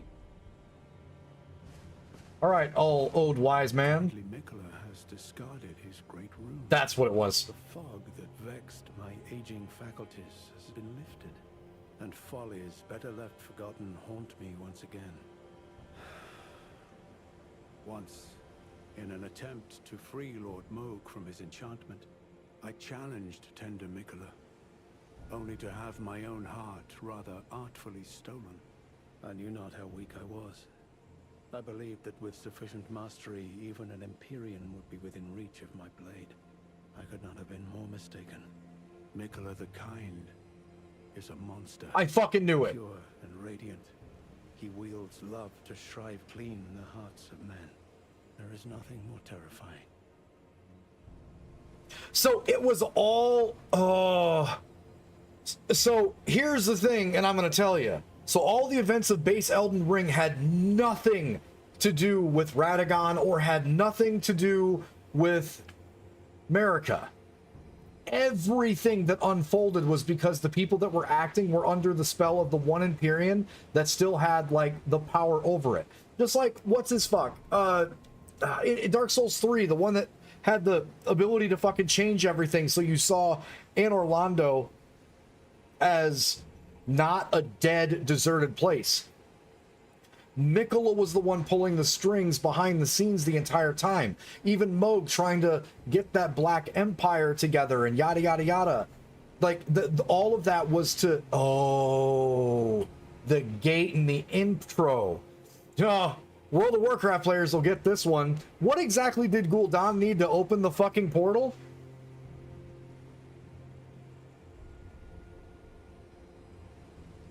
Anyone? He needed a lot of fucking Draenei. And then after that, he needed a lot of humans.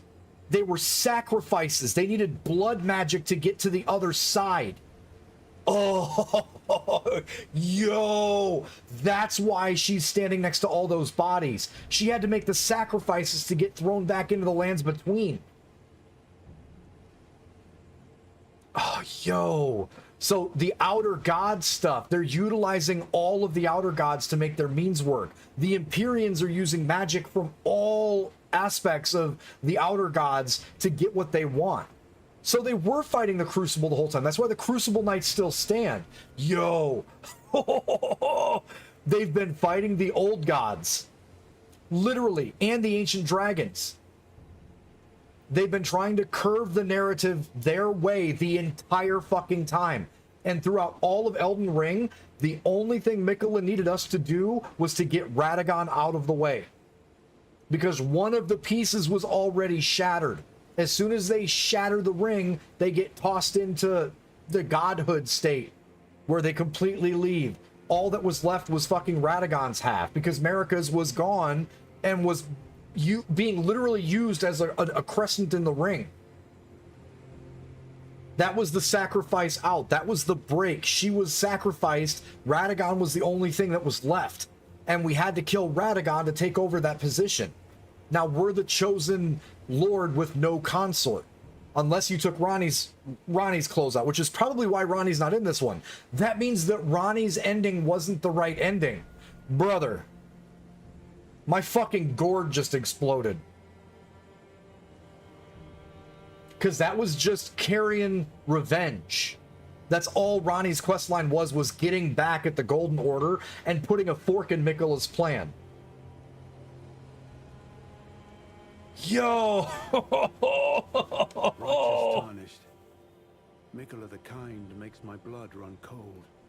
I am loath to admit it. But even at this very instant, I wish to run very far away indeed. Righteous tarnished. Miquella the... Bro. Holy shit. Yeah, it was all marionette shit. That's why they make these fucking games. You think you're doing the right thing. You're not. You're a part of a plan. You're a part of a rotation. You were supposed to collect all of the souls so you could keep the age aflame. This was Miquella trying to subvert the sin. Because the sin was to make the current order eternal, and he didn't like that. He wanted to make his own. Oh, yo. He was playing the game too.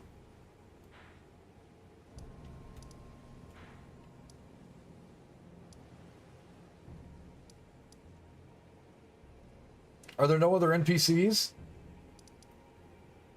Those are the only ones we've met so far, right?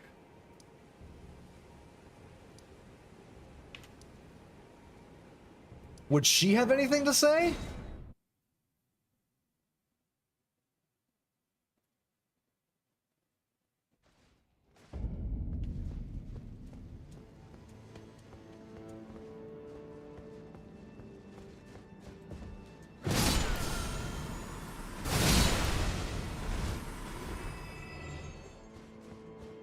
Because she's... Horn-decked beast from higher sphere delivered. We beg, welcome, O glorious sculpted keeper. Thou art kind indeed to this aged crone. Oh, pardon me, my dear. Where are my manners? Surely thou must hunger, O sculpted keeper. I prithee, partake of this modest dish. 'Tis only plain fare, but sup to the lees, and it will surely grant thee ample vigor. Shouldst thou be by hunger's pangs beset, I implore thee, partake of my stew.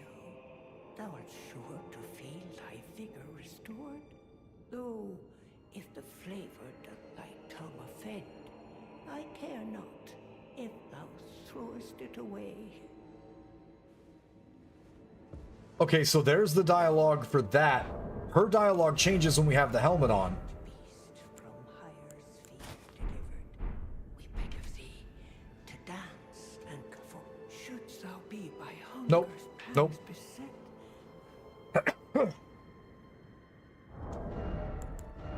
Also, I am religiously heavy and can't walk. we beg of thee to dance and comfort. Dance and comfort. Cleanse all that thou wilt. Starting area.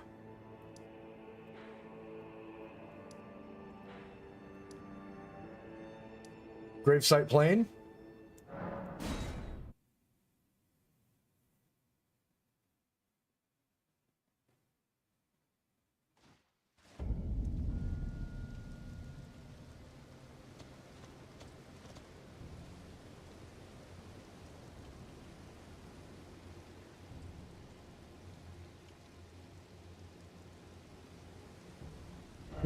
On the map? Which one do you mean?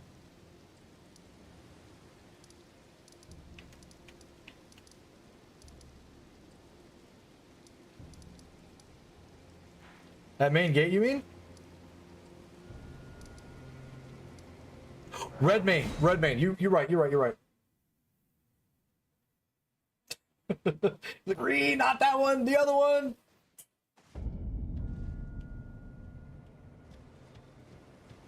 Oh, there you are. Good.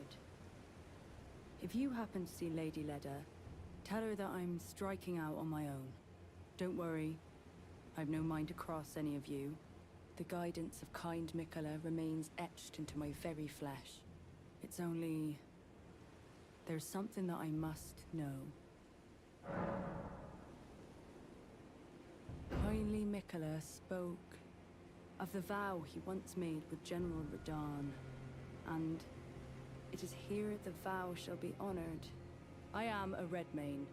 I must know the nature of the vow. I'll be out on my own for some time. There's something I must know. There is no need for concern. I will be true to my word. Though I do feel a hint of regret. Lady Leda and Honorable Ansbach are of a special breed. How glorious it would have been had we met in battle as sworn enemies. I fucking love the Redmanes. I'll be out on my own for some time. There's something I must know. I love the Redmanes so much. So, okay, now one of the NPCs wants to find out what the entanglement was between Mikola and Radahn. So, again, no spoilers, but it's really hard to not look at fucking YouTube for Elden Ring and see everybody pissed off about Radahn. So, I just haven't clicked on anything to, like, dive deep into that. And, again, we defeated Radahn in a really weird situation. So, knowing that he's the last boss, or knowing that that's on the figurehead coming in, right? That was something that wasn't technically spoiled. I just don't live under a fucking rock. I want to clarify that. But, remember, we still don't really have any clue why Melania moved south to Caelid and what she was doing down there. We don't have any reason to think that Radahn himself was bested, because when we find Radahn, he's still chewing up soldiers and riding around on his little pony. Melania is asleep next to the tree where Mikola was. But now that we know that there was a spell there, the Blade of Mikola, that means Melania was under the spell, but she was the one fighting Radahn. Radahn was out his damn mind. Gone. Completely lost to the reality that was going on around him. The magic and the stress and all the shit was him holding back the stars, nuked his brain to the point of just being a thoughtless, emotionless monster that fought everything that came his way. And for some reason, there is a celebration for his death, which kind of sounds like a Mikola thing. There's a reason why the timing and all the things that were going on happened, that was the Redmane Festival when we got there. And the rest of the NPCs, they were trying to kill Radahn for Mikola for some reason. Huh.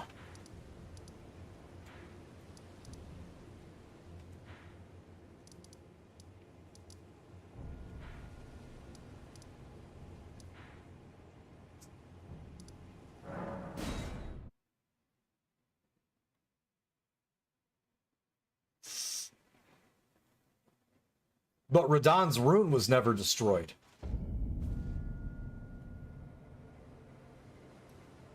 They're gone. That's some sick backstory. So that's the thing with like Souls and Elden Ring, right? Like the Ring City DLC, for instance, in Dark Souls 3. The Ring City DLC was kind of a love letter to all Souls fans, and it was Miyazaki putting a lot of shit to sleep. We found a bunch of like lore evidence stuff throughout the entire DLC, like why we were doing the shit that we were doing. All of that was all wrapped up. Dark Souls 1, kind of the same, just because we got to go find out what happened to Dog's dad. Like getting to actually engage Artorias, getting to fight the darkness, that was wrapping up the story. They're kind of doing the same thing with Elden Ring right now. It's just there's so many other tiers that weren't explained. But if a lot of what was happening throughout the entire base game of Elden Ring is explained by Mikola pulling the strings, that means that means that, like, the original sin was destroying the Elden Ring to begin with and shattering all of that. There had to have been some reason why Radagon decided that he needed to shatter the ring, or Marika decided she needed to shatter the ring, like the sin against whatever the current order was, right?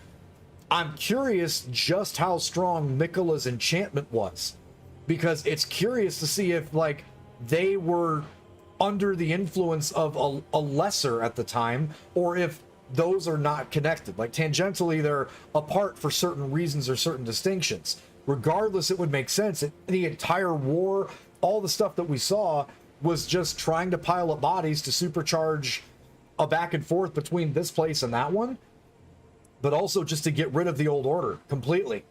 Like, there's a lot to unpack with that because the game's so big. These guys are gone.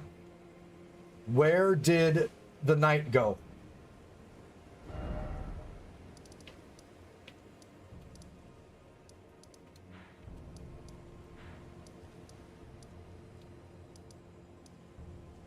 There's Lita. But there's just, it's a bunch to unpack. Oh, also, if you guys are watching on any of the 4 platforms, do me a massive solid. Be sure that you are following on Twitch, following on Kick, following on Trovo. But if you guys could take a second, jump over to YouTube, find the big stupid ass, find the channel that I'm currently live on right now, and hit that like button. It does help with the algorithm. Do appreciate you, and thank you. Ah, there you are. I've made up my mind. The Horn Sense will be eliminated. If he were to point his blade at Sir Mesmer or Queen Marika, perhaps it would not matter, but vengeance changes a man. And one day, his blade may turn towards Miquella the Kind. Kindly Miquella is, after all, the true golden child. Even if he discards every last drop of his being, his lineage will always remain. I believe the Horn Sense suspects what I have in mind. He never placed his full trust in me, even under the effect of kindly Miquella's spell. He must have recognized something. The scent of the killer that slept within me, the stench of crusted blood. I will follow the Horn Sense. To have his revenge on Sir Mesmer, there is only one place he will go. The Black Keep. I will follow the Horn Sense. Okay. To have his revenge. So the Black Keep is where Mesmer is. I'm just gonna go on a limb and guess that this is the Black Keep.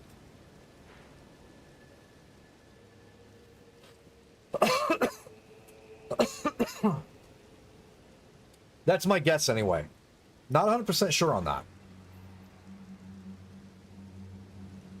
Okay, so the plot thickens. Now everybody that's in the game is thinking for themselves. We've also talked to Thalia, what the fuck ever his name is, Mr. Poison Man, and know that he is trying to get to St. Trina. We also know the rest of these guys are on their own little missions now and have split up and run to their certain distinctions. So 2 things are real. One, if it seems like a closing conversation with those guys, it means they're going to be a summon and they're part of a storyline into another, like, quest, another boss fight of some sorts. The other is they're going to be following us, right? Like, that's something we can't not think about because we are the only ones that came in the Elden Lord. These guys came in followers of Miquella, so we are the most dangerous to everything here. Double check Thalia once again, just to make sure. He said he's gonna seek out St. Trina, yada yada yada.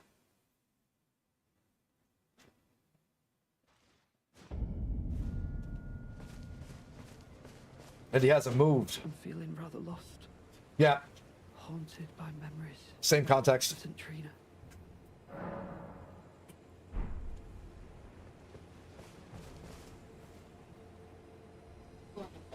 So yeah, right now we're kind of stoking the story fire on almost every single angle because every person that was under the trance, under the spell, that was just broken, which is crazy because that means that the spell should be broken in the lands between too.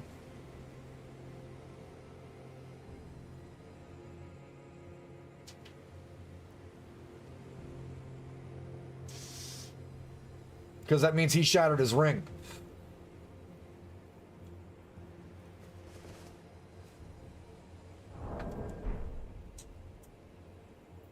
Okay. Pushing on 9:30. I do have a lot of work to get done tomorrow, but I do want to wrap this up in a little different way this time than we normally do too, because that's a lot to unpack. One second. Let's change screen real quick.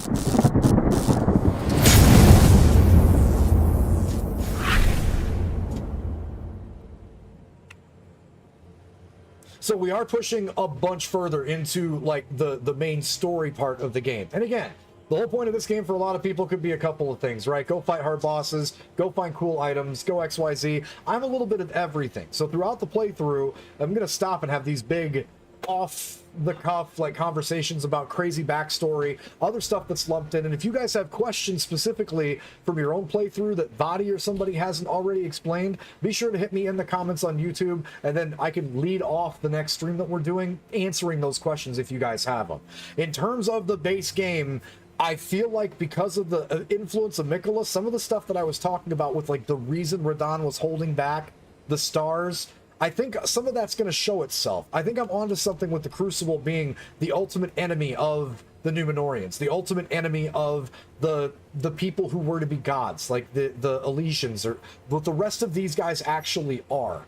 And I think that we're going to find out that there are certain really shitty things that they have to do to populations, people, genocides that they have to produce enough power to make it where they can transverse in between worlds. You'll notice in the Mohg fight, when we got to Mohg, he came up through blood. That outer god was letting him travel somewhere. We don't know where it is, but it's really curious that all of a sudden we find Mikola's cocoon, if that is Mikola's cocoon, over there, and Mohg has the ability to move in and out of what the blood god is letting him do.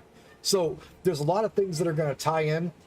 There's a lot of stuff that I still think really needs to be explained. Like, again, I've said this from the start. My theory is that Placidus Axe did, in fact, kill the current Elden Lord, or the consort at the time. You notice when we go into the fight for the Elden Ring, Marika has a big red bolt through her body.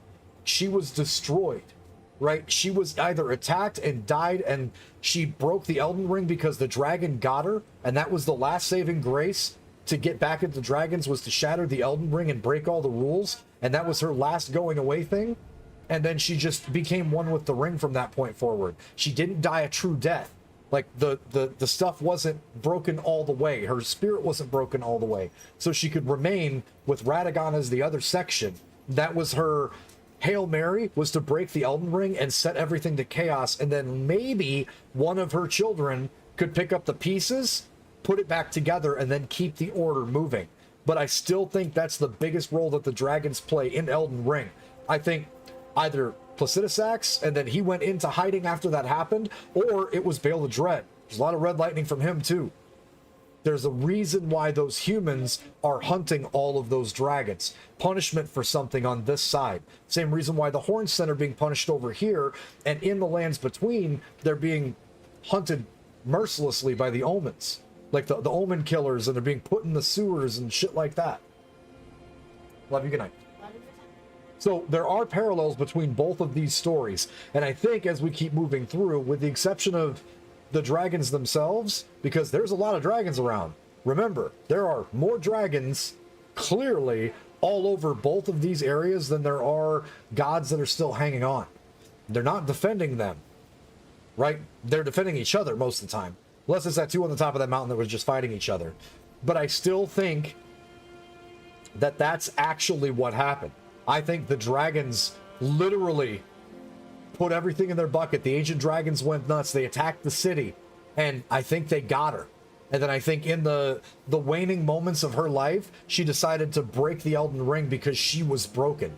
You can see everything crumbling while she hits. She's not like Radagon. It's not fully functional moving god. She's hurt. He's hurt. He's hurt. Whatever. That entity is damaged. And I think that was the get after it, was to break the Elden Ring and send everything into motion. Then that means that the other demigods would have started their war. They would have gone after each other. Mikola would have started using the enchantment to get his way, which meant getting the blade of Mikola to go after the consort that he wanted in Radahn. Or it would have had all the other gods fighting each other just so they could end each other or cause more chaos.